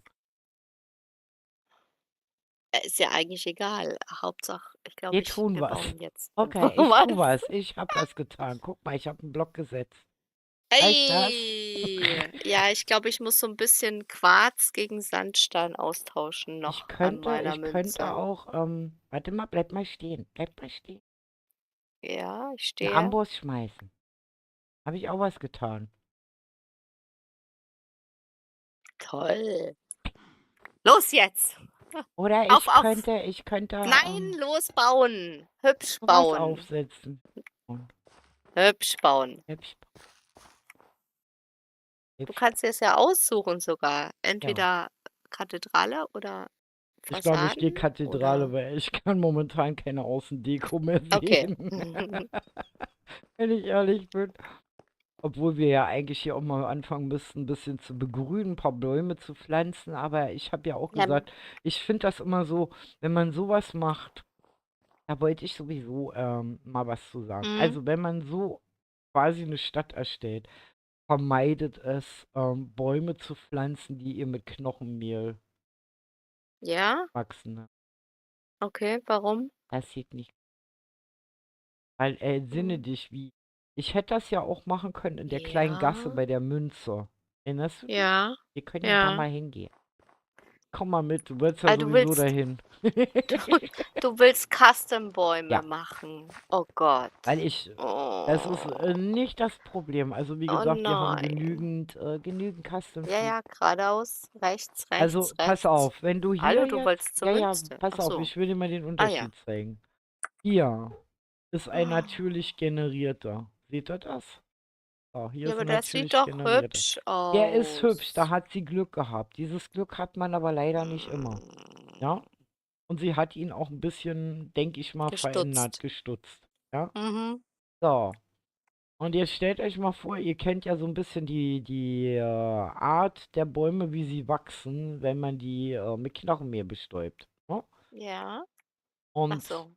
wir haben jetzt im Grunde genommen uns gedacht, da hat die Padma bei mir also mitgeholfen und wir haben dann einfach mal so Custom Trees hier hingesetzt. Jetzt stellt euch mal vor, ich hätte jetzt hier Setzlinge hingesetzt und hätte dann mit Knochenmehl rumgespielt. Das würde nicht passen. Aber das kann ich Es ist doch ganz nicht. einfach, komm doch mal hier mit rein. Guck mal. Wir haben dir ja ein paar Oh. Beispiele reingestellt. Die Ja, legendären, wunderschönen Weiden, Trauerweiden von unserer das Susu. sind Birken. Ja, Trauerweiden. Birken. Trauerweiden. Das sollen Dich. Trauerweiden sein. Wir haben nur Huch. die Oh. Ranken weggelassen. weil wir die auch als Ölbäume nehmen. Weißt du, Olivenbäume Ah, und so. okay, Ja, okay. dann wird quasi, wenn du ein anderes Holz hier reinsetzt, dann kannst du da Olivenbäume draus machen, ganz alte. Nimmst du, weiß ich, Fichtenholz oder irgendein dunkles. Mhm. Ja, Fichte hätte ich genommen, ja, ja. Okay. Hallo Georgs, herzlich willkommen. Also, wie gesagt, und du siehst, die sind gar nicht so schwer zu bauen. Das ist wirklich so. Auch Oh. Pinien und so sind nicht schwer zu bauen. Einfach sich trauen. Denn, wie gesagt, also gerade hier so im Innenhof, naja, wirst du die nicht so gebrauchen. Aber wir haben ja immer noch das leidige Problem, dass die Münze außenrum eine ziemlich harte Wand hat, Ja, wenn du dich die sieht erinnerst. widerlich aus, Ne? ja. Also, wenn ihr euch das mal anguckt, ne? Also die hat eine sehr harte Wand hier. Und das ist quasi mal 4, ne? Also jede Wand ist so eine harte Wand.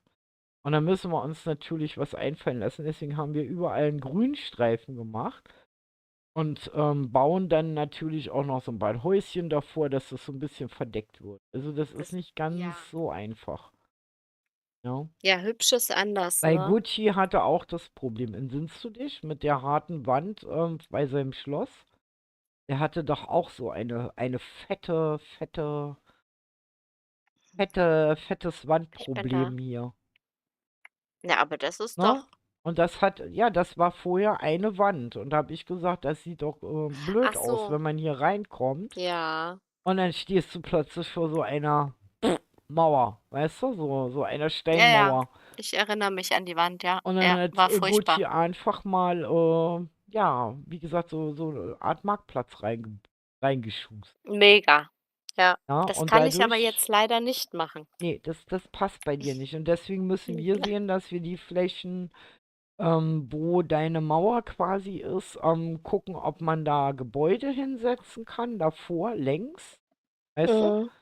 Ja, Und mit Grünzeug und sowas aber alles arbeitet. du musst mir den Weg zur Straße lassen wegen der Ja, ja, Kutschen et ja, cetera, ja. ne? Also da habe ich ja schon so gemacht. Ja, Komm mal mit. Renn mal das ist das mit. Problem. Renn Ja, mal mit. gut, dass wir Miep, ein miep. Kreativsinn, ich müsste die ganze Zeit nur So. essen. Also hier ist es halt ein Ja. schmaler ein schmaler.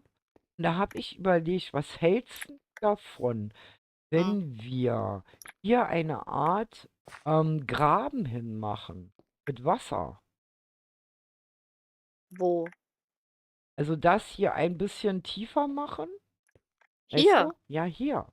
Graben Ja, machen, da können wir ja dann mit Seegras und Leuchteffekten und hast du nicht gesehen und okay. diesen Löffelblättern da, weißt du, welche ich meine? Ja, ja.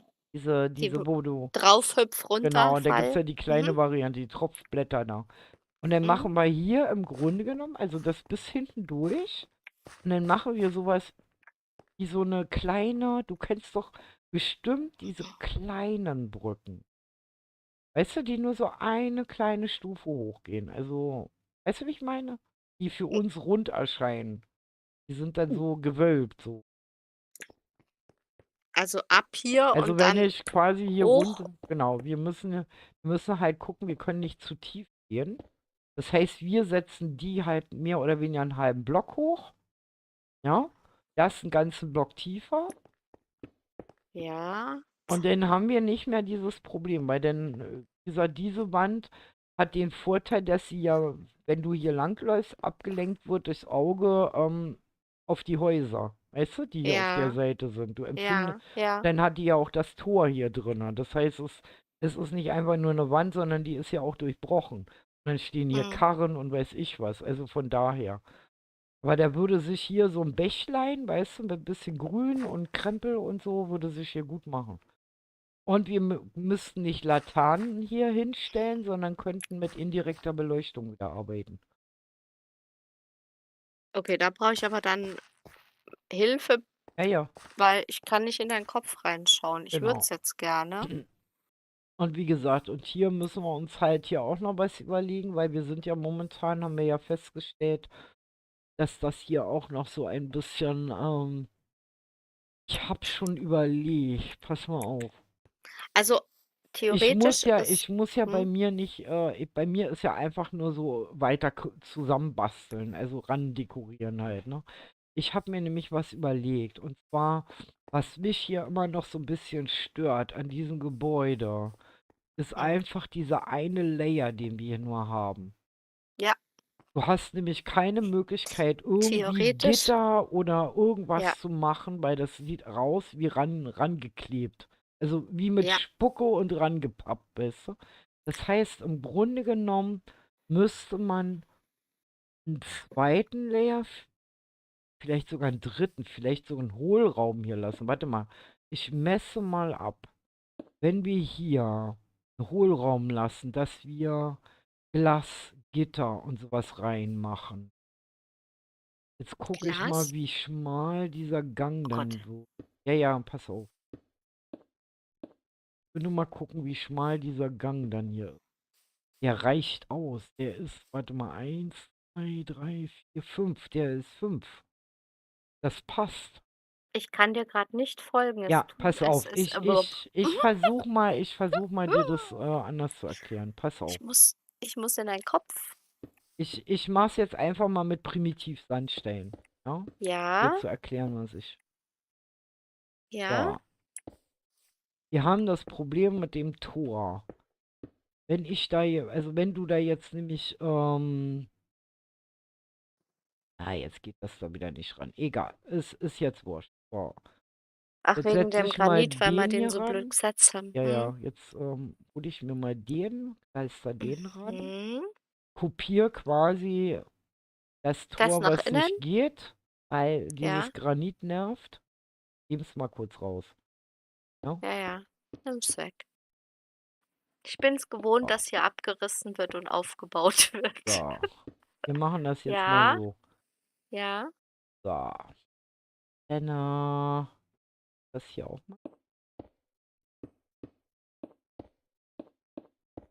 Wieso haben wir da eigentlich Slaps genommen? So, ne, das hatten wir ja nur zugemacht. Verstehe ich nicht, So, ja. Mhm. mach das hier auch mal.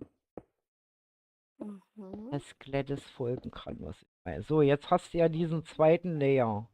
Jetzt hast du ja Ja, 4, also der müsste natürlich bis hinten quasi überall durchgezogen werden. Weißt du? ja. So, Mhm. jetzt hast du die Möglichkeit, dir zu überlegen, was will ich hier reinziehen? Will ich jetzt hier ein Tor reinhaben? Das heißt, wenn du jetzt zum Beispiel Gitter nimmst, ich nehme jetzt einfach mal Holz, weil Holz sieht man jetzt besser. Ja?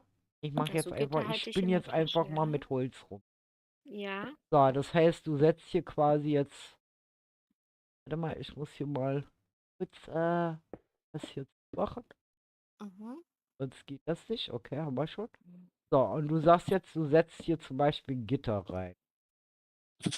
Jetzt musst du natürlich gucken, wie tief soll das sein?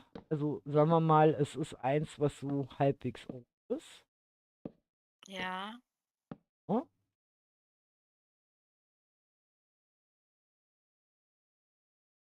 Natürlich gleich sein. Also, sagen wir mal, weiß ich, hier. Mhm. Und Mhm.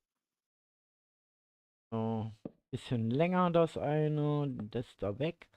So, und dann hast du hier schon mal, guck mal, wenn du hier stehst, viel Ups. mehr Tiefe drin. Siehst du das? Was ich meine? Ja, ja. Und wenn du das quasi auf der anderen Seite auch machst, ja, also genau dasselbe hier machst nochmal, Mhm. dann zeige ich dir mal den Effekt. Das schwebt mir nämlich die ganze Zeit schon Also du rum. kannst das ja hier auch zumachen, weil tatsächlich die Fuhrwerke hier durchfahren und du hast ja dann da seitlich auch noch die Möglichkeit, Ja, ne? so, dann machen wir hier das auch Mhm. so. Mhm. Mhm. Oh,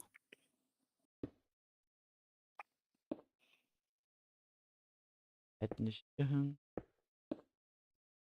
Sodass du da eine Lücke hast. Ja. Oh,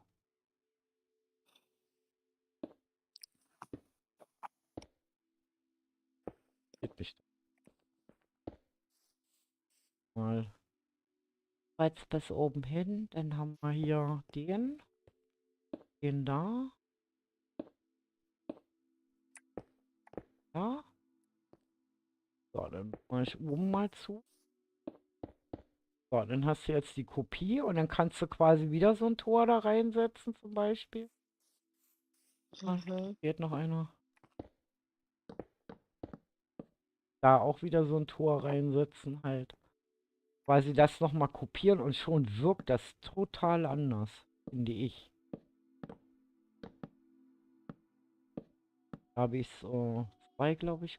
Genau, und dann hier außen ein bisschen Mhm. länger. Und dann kannst du zum Beispiel auch Mhm. beigehen, das eine ein bisschen höher und das andere ein bisschen niedriger machen. Auch. Ja, also dass so das Gefühl entsteht, die bewegen sich. Mhm. Weißt du? Mhm. Guck mal hier. Mhm. Siehst du das? Ja. Das eine könnte runtergehen und das andere geht bis oben halt. Auf. Siehst du das? Ja. Mhm. Und schon hast du diese Tiefe. Ja? Du kannst natürlich die hier wegnehmen und dann machst du halt, warte mal. Also, Ja, mir nee, gefällt die das so. kannst du auch lassen und packst quasi halt hier. Weißt du? Dann ist das Ja. hier zu. Ja. Und dann kannst du hier zum Beispiel das Gestänge auch bis unten hinziehen. Nicht? Und dann machst du hier noch so einen Stein hin oder was auch. Und schon bekommt das Mhm. Ganze ein bisschen tiefer. Ja?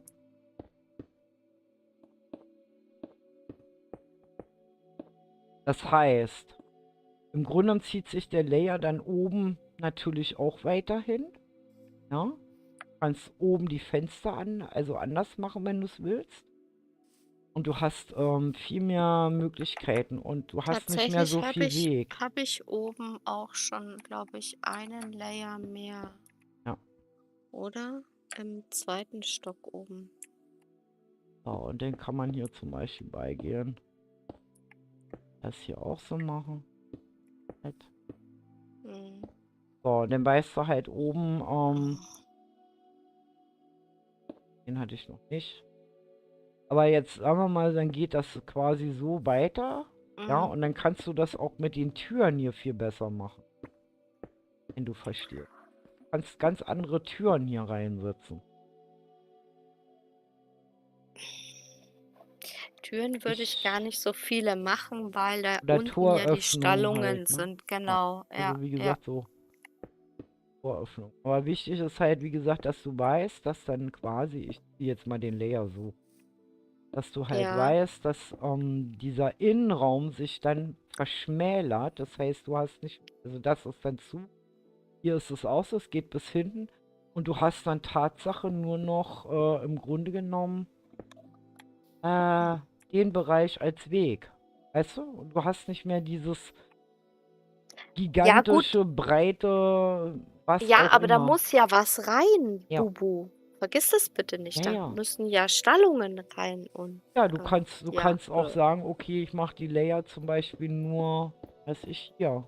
Weißt du? Ja, Wo die Tore ja. sind. Und nimmst die hier raus. Das geht auch.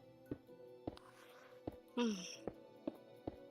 Aber so kriegst du dein Tor halt wirklich zu einem Tor. Weißt du? Okay, ja. Hm. Also, es wirkt, meine ich, also, wie gesagt, ich gehe jetzt nur mal vom Ästhetischen aus. Ne? Okay, nicht vom Praktischen. Nee, vom Praktischen nicht. Also wir können hier zum Beispiel auch ein Redstone-Tor zum Beispiel reinbauen, weil hier unten drunter ist Platz genug, weil das eh eine Höhle. Das heißt, es würde auch gehen, also dass man zum Beispiel diese Tore wirklich Tatsache, wenn du hier einen doppelten Layer drin hast, ein Teil, also wirklich mit Redstone auf und zu machen lassen kannst. Das geht. Weil das ist ungefähr, ich weiß nicht, kennst du mein großes Schloss bei Kroko, was ich auf dem Community-Server gebaut habe? Und da hatte ich so ein Tor. Erinnerst du dich? Mhm. Was hoch und Mhm. runter ging, wo du einen Hebel quasi gedrückt hast, dann ging es auf und zu. Ja.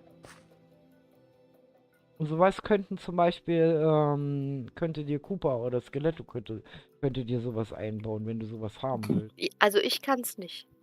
Ja, wie gesagt, dafür Mhm. haben wir ja die Jungs, die dir Ja, zeigen können, das ist gar nicht so schwierig so. ja, ja, ja. Also wie gesagt, ich gehe jetzt mal nur vom Ästhetischen aus. Und vom Mhm. Ästhetischen her, wenn du hier stehst, wirkt das Tor wie ein Tor. Ja, Als wenn du jetzt nur diese eine Wand hier hast. ja, stimmt. Was dahinter ist eine ganz andere Geschichte. Weißt du? Okay. Also Mhm. dann hast du eben halt hier diese Säulen, quasi das Tor ja verstecken. Das ist aber auch das Einzigste, gesagt. Nochmal. Also ich Marci. kann mir auch gut vorstellen, dass es auch zu war hier Ja, und dass da wirklich irgendeiner gesessen ist und geschaut hat, wie so ja. ein Wachmann oder keine Ahnung. Genau. Ich meine, waren Deswegen ja sage doch, ich ja, das finde ich persönlich viel realistischer. Weißt du, wenn ich, ja, wenn ich hier gucke und hier ankomme ja, und du hier so Karren machst halt. Weißt du? Also mhm. gerade auch durch diese verschiedenen Höhen, wie gesagt, da hat man so ein Ja, bisschen viel Bewegung hübscher. drin. Weißt du? Ja, ist viel hübscher. Mhm. Dass das eine hochgeht, während das andere gerade runterfährt oder so, weißt du? Ja, den Anspruch hätte ich jetzt gar nicht, dass es tatsächlich rauf und runter fahrt. Ja, nee, aber verstehst du, dir auch so Ja, die Fantasie spielen zu lassen halt, ne? Wenn du die jetzt gleich groß machst, dann hast du diesen Effekt nicht. Also wenn das du die, stimmt, ja. so Habe hast ich du mir noch so keine eine, Gedanken so drüber eine gemacht, Bewegung ja. drin. Und da kannst Mhm. du zum Beispiel auch mit Ketten dran rumspielen, dass du zum Beispiel sagst, weiß ich, ja, noch Ketten. Also hier zum Beispiel anstatt der Holzdinger machst du hier Ketten rein. Weißt du, Innen mit, drin, mit, ja. mit diesen Schleifsteinen. Mhm, mhm, Weißt du? mhm. Als wenn so ein Ja, Mechanismus hier drin ist, wo so die mhm. Ketten dann hochziehen und einen Hebel dran oder weiß ich was. Okay. Also du siehst, es sind so gar nicht so große Dinge, die man machen muss, aber die so viel Effekt bringen. Und wo du einfach hier einen schöneren, also sagen wir mal so, weil ich kann mir nicht Absolut. vorstellen, wenn du hier reinkommst, dass man gleich so, oh, Pferde, weißt du? Sondern ich denke Nein, schon, es dass das ist hier, ja, so es ein, ist zu genau. es ist zu und ich denke, dass die da wirklich durchgefahren sind, Ja. reingefahren sind in den Hof und Und von dann da aus dann ja, in die Dinger ja, reingegangen sind. Das denke ja, ich nämlich ja, auch. ja, Ne? Also, weil hier sind ja überall rundum mehr oder weniger die Stallungen ja alle drin. absolut, Was genau. ist denn das? Der erst Ja, das habe ich mal ausprobiert, Ah, okay. was ich so an Boden machen könnte Ah, okay. theoretisch, ne? Mhm. So irgendwie, Ja. keine Ahnung. Dass das so diesen Innenhof repräsentiert, wo dann die Pferde alle durch die Gegend geritten Ja, weil werden. du hast ja, denke ich mal, schon auch irgendwie nicht alles gepflastert in dem Okay. Innenhof, oder? Okay. Ja, Ja. genau. Aber das Stroh gefällt mir nicht dazu. Wieso höre ich immer Münze statt Münster? Weil das Münze Das genannt wurde das oder ist so. kein Münster. Man kann das auch mit Command-Blöcken und Füllbefehl Tor auf und zu machen. Genau, inklusive Geräusche, genau. Aber so weit wollen wir gar Also, nicht gehen. die sogenannte Münze, wie sie die Bubu immer so schön nennt, ist ja, ähm, erst später die alte Münze geworden. Davor war es der Marstall, aber die Münze hat sich bei Bubu schon so festgesetzt. Ja, die Münze. Ja, ja, ja, ja. Das ist eigentlich der Marstall Ja. aus München, Weil wir genau. haben ja schon hier, wie ihr sehen könnt, ja auch so ein bisschen improvisiert hier mit diesen Eisengittern. Und zwar, Mhm, weil wir das Problem hatten, also vielmehr die Glätte hatte das Problem, dass mhm. wo das noch nicht drin war mit diesen Eisengittern, diese weißen Treppen sich sowas von dieser Furchtbar. Wand Ja, abgehoben haben. Das war schon nicht mehr, das war schon kriminell, fand ich. Und dann haben wir überlegt, was machen wir? Und dann habe ich gesagt, probieren wir doch mal die Gitter aus.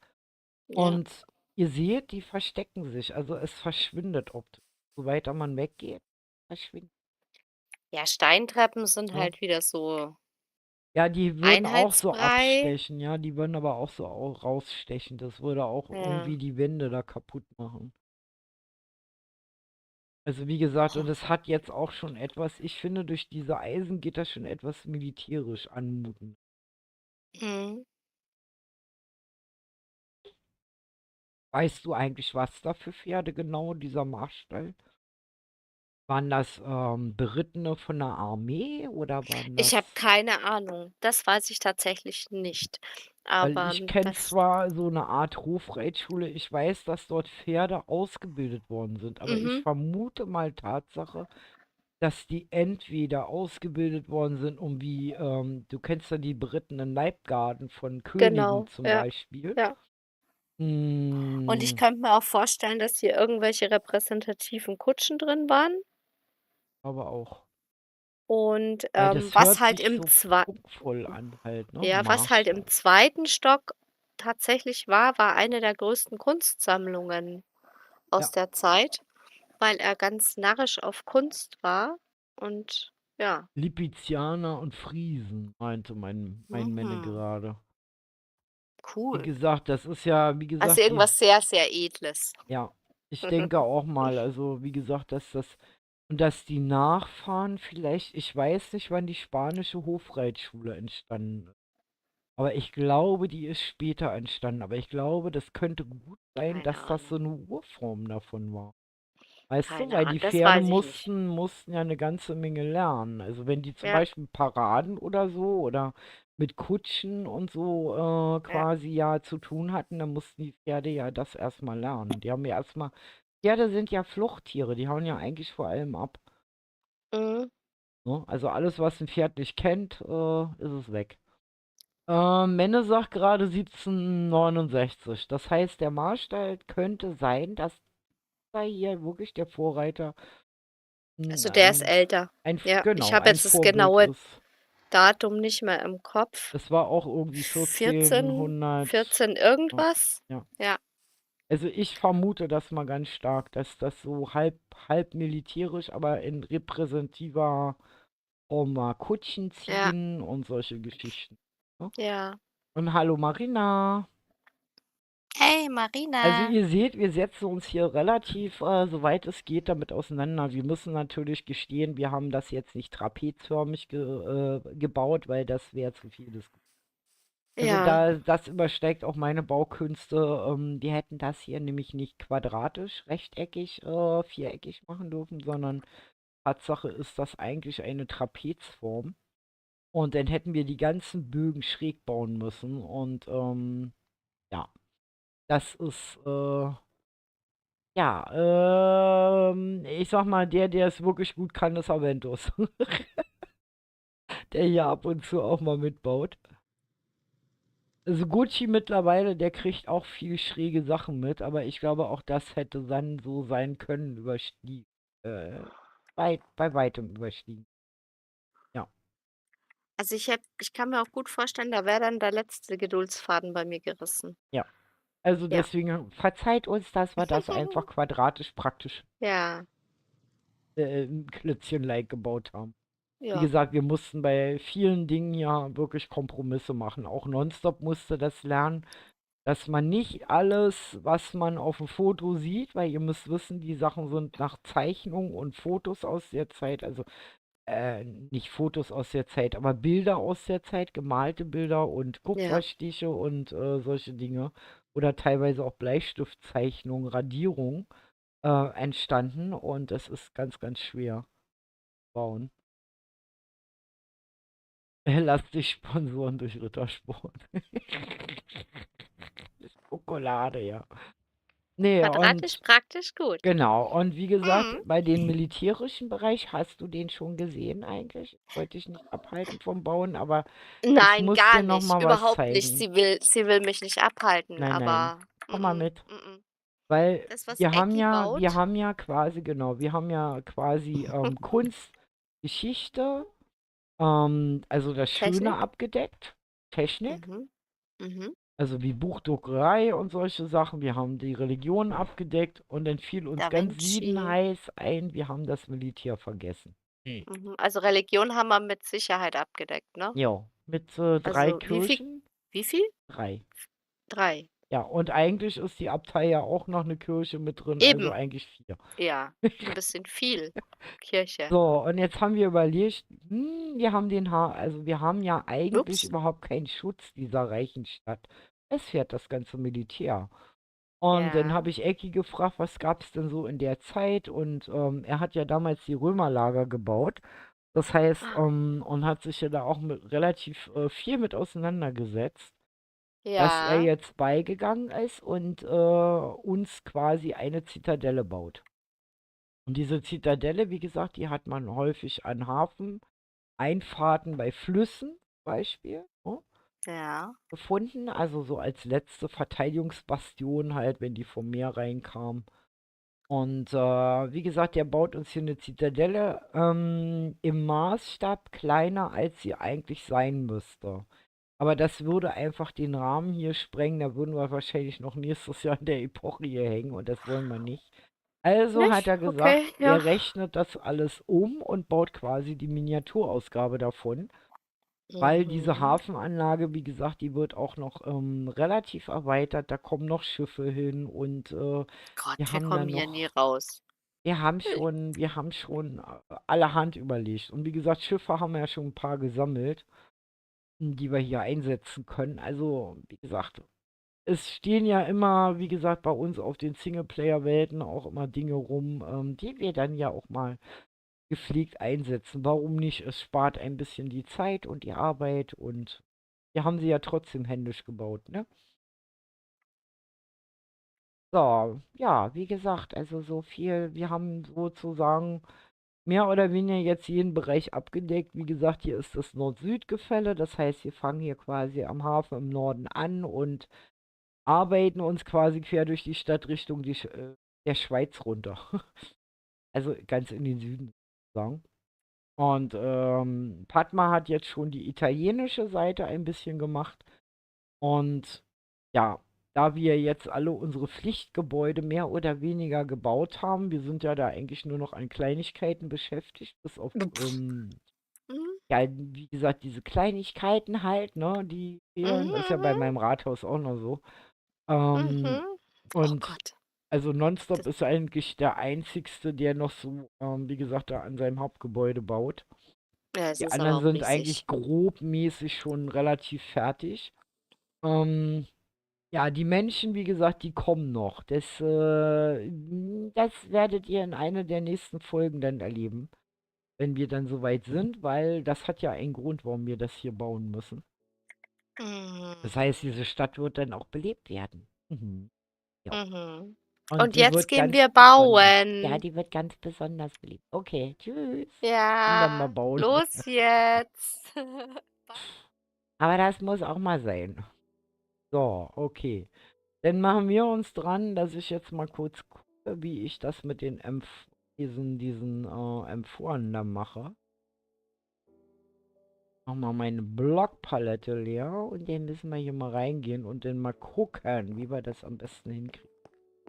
Die Höhe war ja klar, jetzt ist die Frage. Denke mal, ich werde mich auf Blöcke hier einigen. Muss ich mal gucken.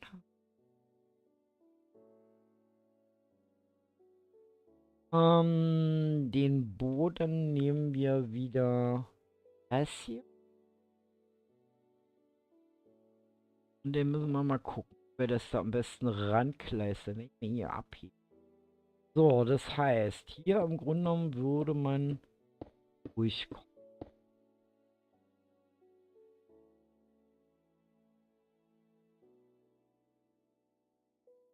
Das heißt, wir bauen jetzt einfach mal.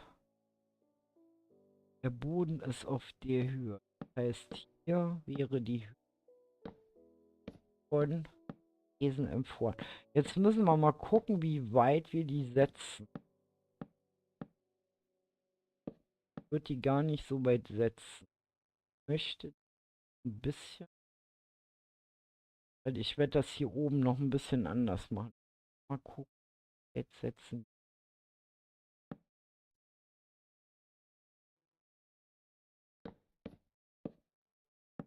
breit machen. Wir die 3 machen. Es würde noch gehen. Ich zeichne mal vor, sozusagen.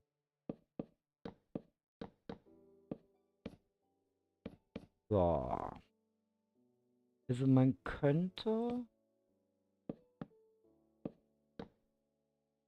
Nee, das ist dünn, weil da kann sich dann keiner mehr hinsetzen. Das muss man so lassen, als wie so ein Bogen. Oder bis hierhin. Es ist... Ah. Immer diese ungeduldige Jugend, genau. Und wo ist die Moschee? Die gab es damals hier nicht. So weit war es noch nicht. Nicht, dass ich wüsste. So, ich denke mal, wir könnten eigentlich... Nee, ich muss ja hier die Bänke hinkriegen. Wenn ich hier die Bänke mache, das ist ein Block, 2 Blöcke. Ja, 2 Blöcke, die... Also, Sitzreihen. Okay, das heißt, wenn ich... So, ich bastel mal eine vor. Mal sehen, wie es auch... Wohin wir hier kommen. Der Block. Man kann natürlich gerade machen. Das auch gerade machen.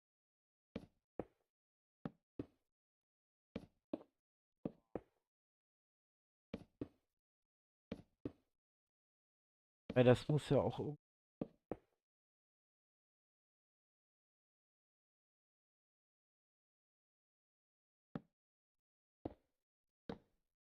die...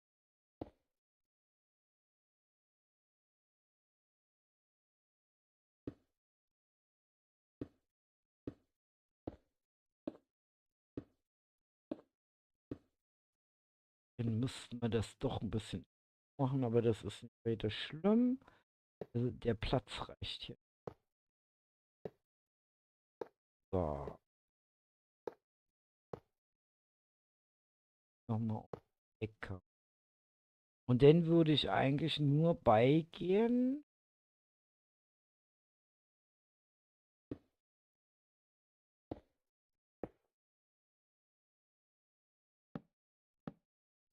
Das hier. So, und den würde ich hier beigehen. Jetzt muss ich mal gucken, dass die hier einen höher sitzen. Wenn ihr der hier so ein bisschen laufen. Das mal als Unterlage sitze. Das heißt, die Sitze so wären.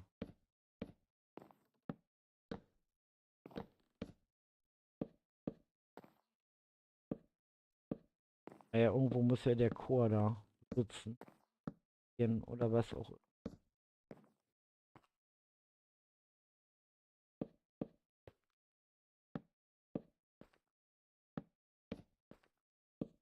Halt. Ah, da. So, dann müssen wir das natürlich verkleiden. Wo ich das hier? So. Dann kann man das ja nochmal. Hier kommt man ja hin. So, also müssen wir mal gucken, wie das ausschaut. Von unten wahrscheinlich noch nicht so wickeln. Hier von unten. Aber ich denke mal, das passt ganz gut dahin. Das muss ich mir nur überlegen, wie mache ich das, dass das da jetzt hinpasst. Hm,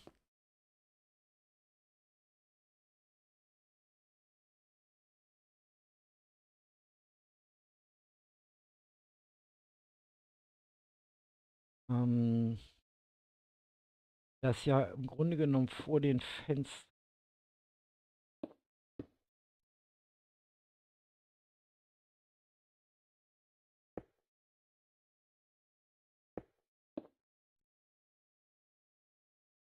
Das muss ja irgendwie abgestützt werden hier. Fällt uns ja das ganze Ding hier runter.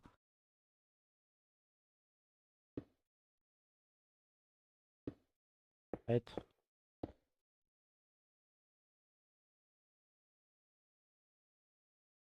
Ah, das sieht doch schon mal nicht schlecht aus. Es gab in Europa in der Renaissance schon Moscheen. Ah ja. Ich und Rundbauen. Okay. So, wir können das hier aber auch noch mal einen kürzer machen. Aber das ist besser. Das mal ein kürzer.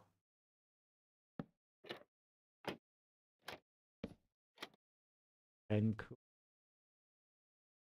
Natürlich. Hier seht ihr auch noch mal. So.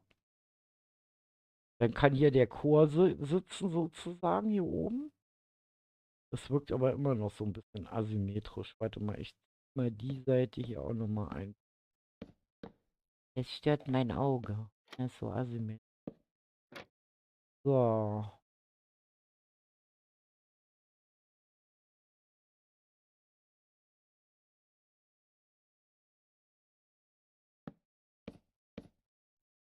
Ja, muss ein bisschen rumprobieren. Also, da, noch ein. So, und dann können die da oben nämlich sitzen. Hier könnte man zum Beispiel noch irgendwas hinstellen, ne? Irgendwas Prunkvolles, weiß ich. Mal gucken. Weil hier kommt ja auch noch Teppich und so rein.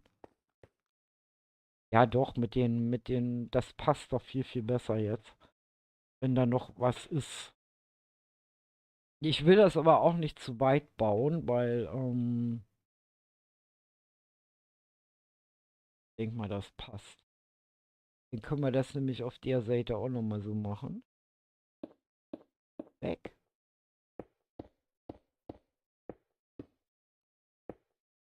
Oh, dann kommen die hier hin. Oh,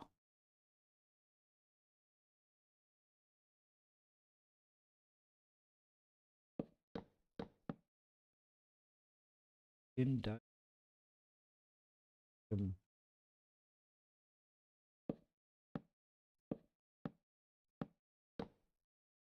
Dann wirkt das nämlich auch schon wieder an. Ne? So baut man halt so mit ganz kleinen Dingen halt immer wieder neue Ideen sozusagen rein.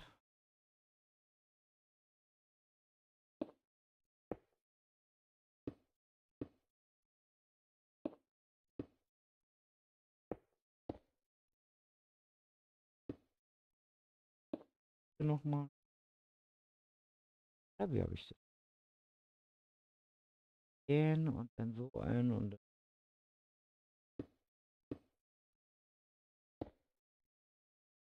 jetzt oder? Falsch ein. Ja, das ist dabei.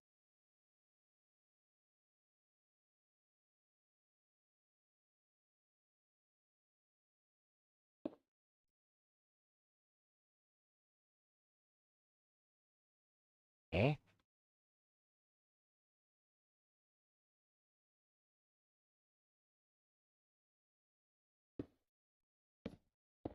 Ja, so, jetzt haben wir einen Fehler gefunden.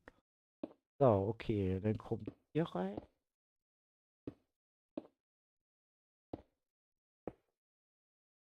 Hm? Den können wir unten gleich hier ransetzen.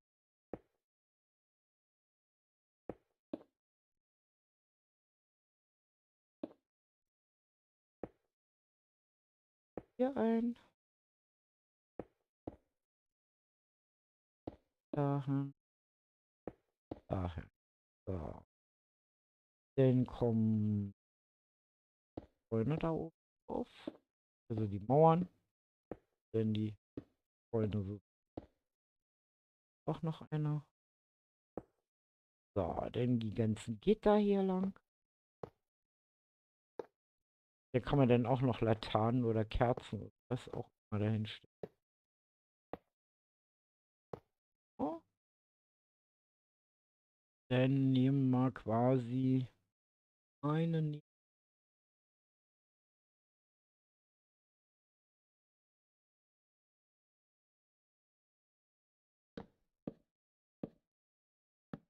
Das gibt es. Fenster.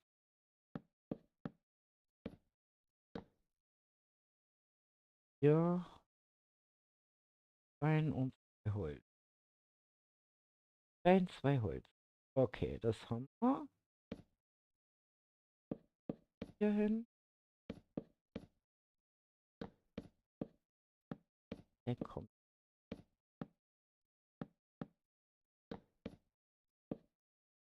Dann nochmal die Falltür. Hm. So, okay. Jetzt können wir das mal von unten gucken. Ja, das wirkt schon ganz anders. Hallo, Frau Gerina. Die älteste besteht in Griechenland aus dem 14. Jahrhundert. Ah, okay. Kannst du mir ja mal im Discord ein Bild rein packen, wenn du ein. Könnte man natürlich auch noch machen, sofern wir halt die anderen Sachen alle soweit fertig kriegen.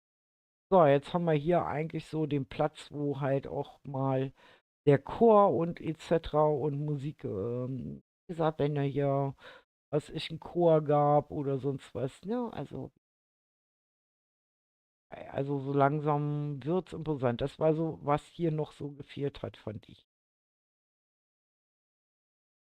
So, und dann fehlen ja hier noch im Grunde genommen, es fehlt noch diese Kanzel, die werde ich hier aber nicht reinkriegen.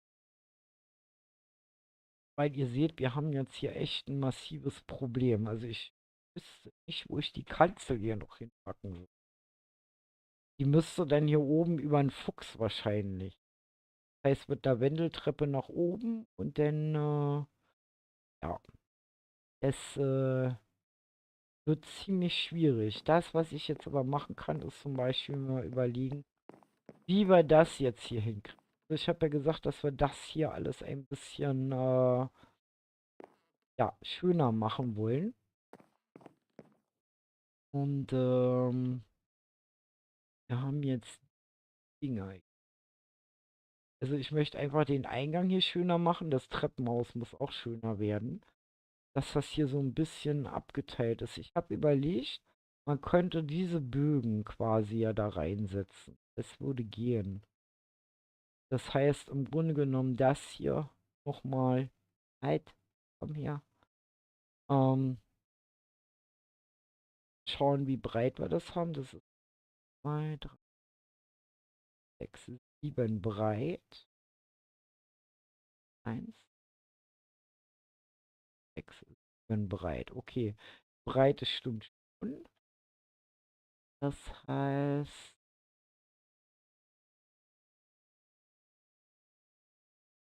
bis hierhin volle Blöcke. Das heißt, hier muss sozusagen noch was ran. Und noch eine Reihe. Oh, okay. Und dann haben wir hier quasi 2.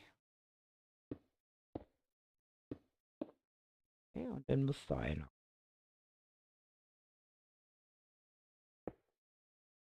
So. Und dann brauche ich die ganzen Treppen. Das ist eigentlich die von der anderen Seite. Und alles. Ja, ist. So, und dann können wir im Grunde genommen beigehen und quasi brauche ich jetzt hier vollen Block. Ja, geht 2 runter.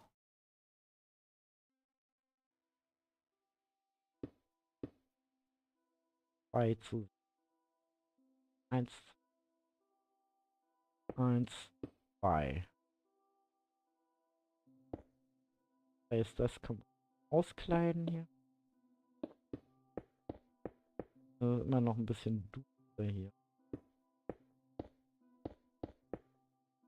So, da können wir zum Beispiel beigehen und diesen machen. Dass wir das hier ein bisschen anpassen.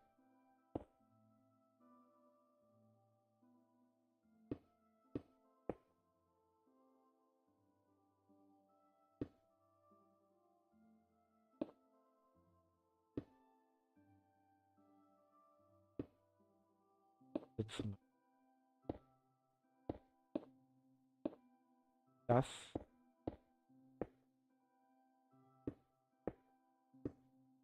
dass das passt.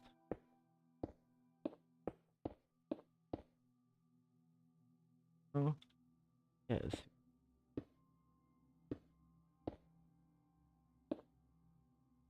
So, dann geht das hier nämlich auf. Okay.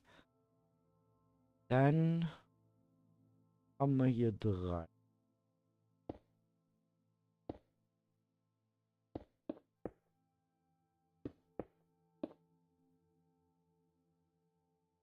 Dann haben wir hier.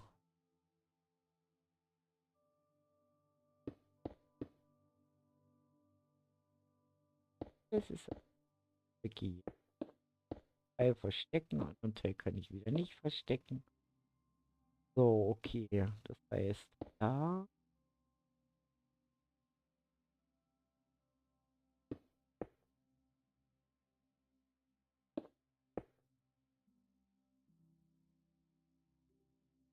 Ah, das Einzige, was mich stört, ist das hier. Das ist ein Du. Weil hier drinnen würde es stören, wenn ich es jetzt nicht mache, obwohl ich. Ah,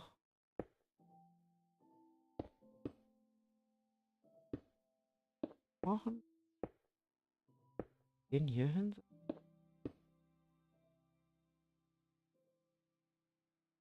Ah, passt.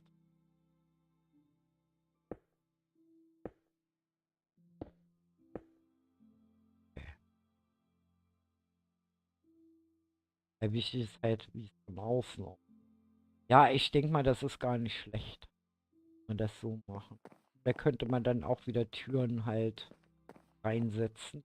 Hier und das Treppenhaus so ein bisschen verstecken. Weil hier kann ich es nicht machen. Also da müssen wir die Tür weglassen. Machen das aber auch da so zu.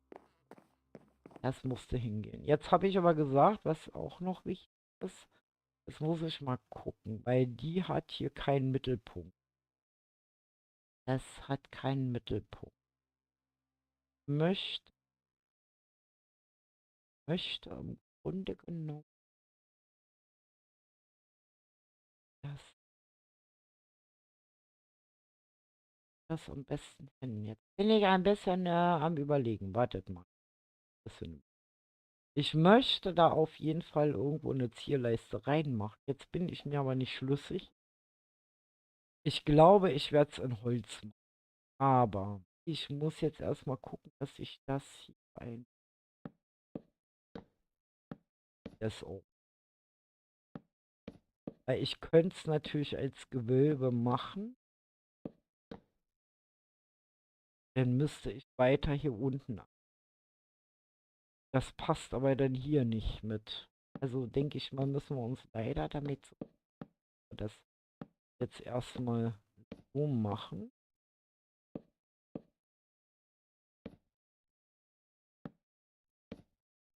Halt. Tätig. So, ich mache mal einen Shader aus, damit er das besser sieht.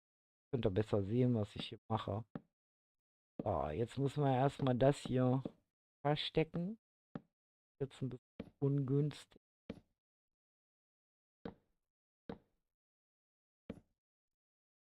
Ja, weil man kann diese Kanten hier nämlich überall rumziehen. So. Dann haben wir hier oben fehlt aber dann diese obere weiße Kante. Das ist natürlich etwas, was mir jetzt nicht. Das heißt, im Grunde genommen gehen wir nur bis hier. Damit dieses Fenster so erhalten bleibt, wie es ist. Ne? Geht das? Das ist ein bisschen umständlich. Und diese kleinen Schluddi-Türen hier. Das ist auch nochmal ein Problem hier. Ihr versteht, was ich meine. Das ist ein bisschen schmal. Es kann gut sein, dass ich jetzt eigentlich beigehe und mal gucke. Wir sind ja da oben weiter runtergegangen. Dass ich wahrscheinlich das so machen will. Da ein. Da ein. Ich glaube, das Ja, diese Schlutzi-Türen, die passen hier. Das muss bleiben. So. Heißt, hier noch ein und da noch ein. Welcher Höhe? Gut, ich denke mal, das passt so besser, dass das frei zugänglich ist. Und könnte die Statue, die kannst du nicht in der Hand halten oder wäre das too much?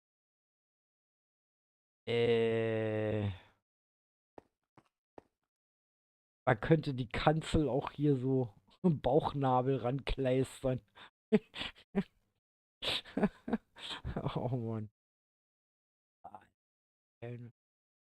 Ich muss mal die Gamma ein bisschen verdrehen. Too much. So, dass er es noch sieht, aber nicht mich augenkrebsmäßig erschlägt hier. So, also auf jeden Fall, wir haben schon mal diese Dinger hier gemacht. Ich weiß, dass oftmals, also manche sind offen und manche sind auch geschlossen. Also da habt ihr dann hier so ein Gestänge noch drüber, aber ich lasse die offen. Ich glaube, das sieht schöner aus. Weil ihr seht anhand meiner Gamma, dass ich nicht viel mit Licht gemacht habe. Ich habe hier so ein paar armselige kleine Leuchtdinger hier drin und das war es auch schon. Hm, 8. Jetzt werde ich mal gucken. Wie gesagt, das, was mich immer noch so ein bisschen stört. Ich bin immer noch am Überlegen, wie ich diese Fenster noch ein bisschen besser hinkriege. Ähm, weil außen passen sie, aber innen drin sind sie mir eigentlich noch viel zu eckig. Ich werde jetzt erst hier beigehen und die hier auch noch ransetzen, dass wir hier schon ein halbes Ganzes haben. Weil ich brauche ja auch noch Platz, um meine Lichtsachen quasi hängen.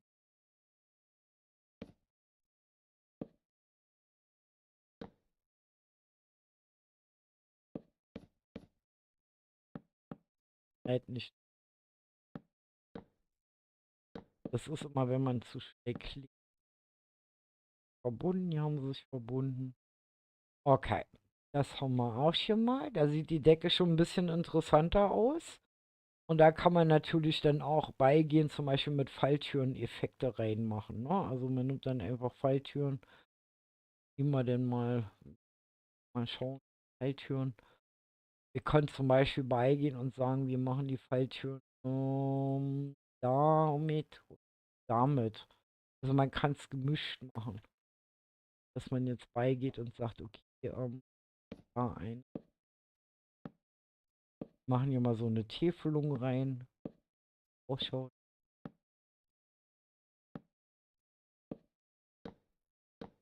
Einfach mal, damit die Decken noch ein bisschen interessanter werden. Da kann man ja mit Mosaikmustern und so Muster machen. Man könnte natürlich auch ein Deckengemälde hier rankleistern, aber das ist jetzt Quatsch. Da fehlt mir auch die Zeit und die Ruhe für. Und ihr sollt es ja auch irgendwo im Kreativ nachbauen, im Survival nachbauen können. Machen das jetzt random hier. Einfach Muster hier reinzimmern.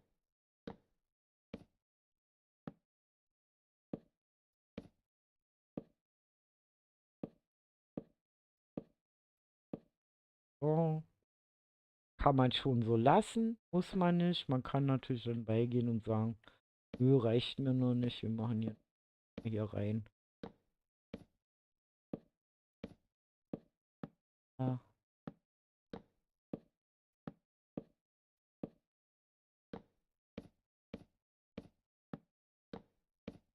Hier was ran. Ihr müsst aber dann auch noch bedenken, ihr müsst ja dann auch noch irgendwie Licht anbringen können.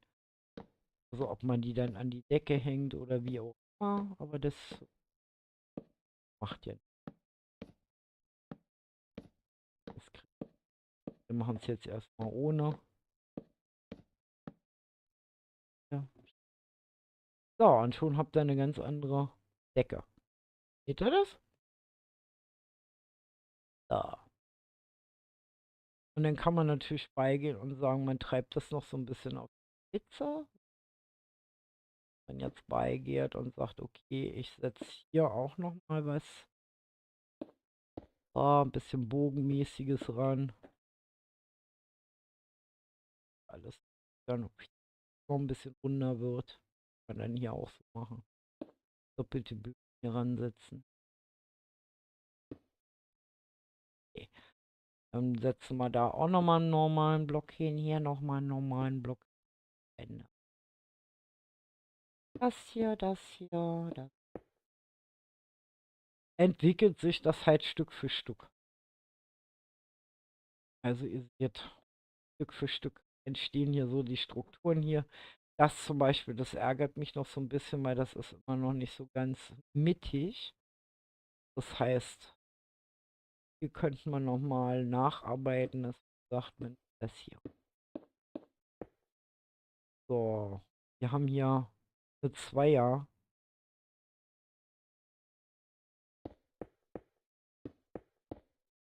Also eine Zweier hin. Da. Und halt. So, und dann passt das auch. Und dann könnt ihr das auch hier verstärken. Das geht. Ja, oder andere Blöcke damit reinsetzen. Ja? Also wie gesagt, so Stück für Stück halt. Bastelt man sich hier einfach durch diese Kirche. So, jetzt kann ich nochmal einen Shader anmachen, weil es ist schon 10:30 wieder.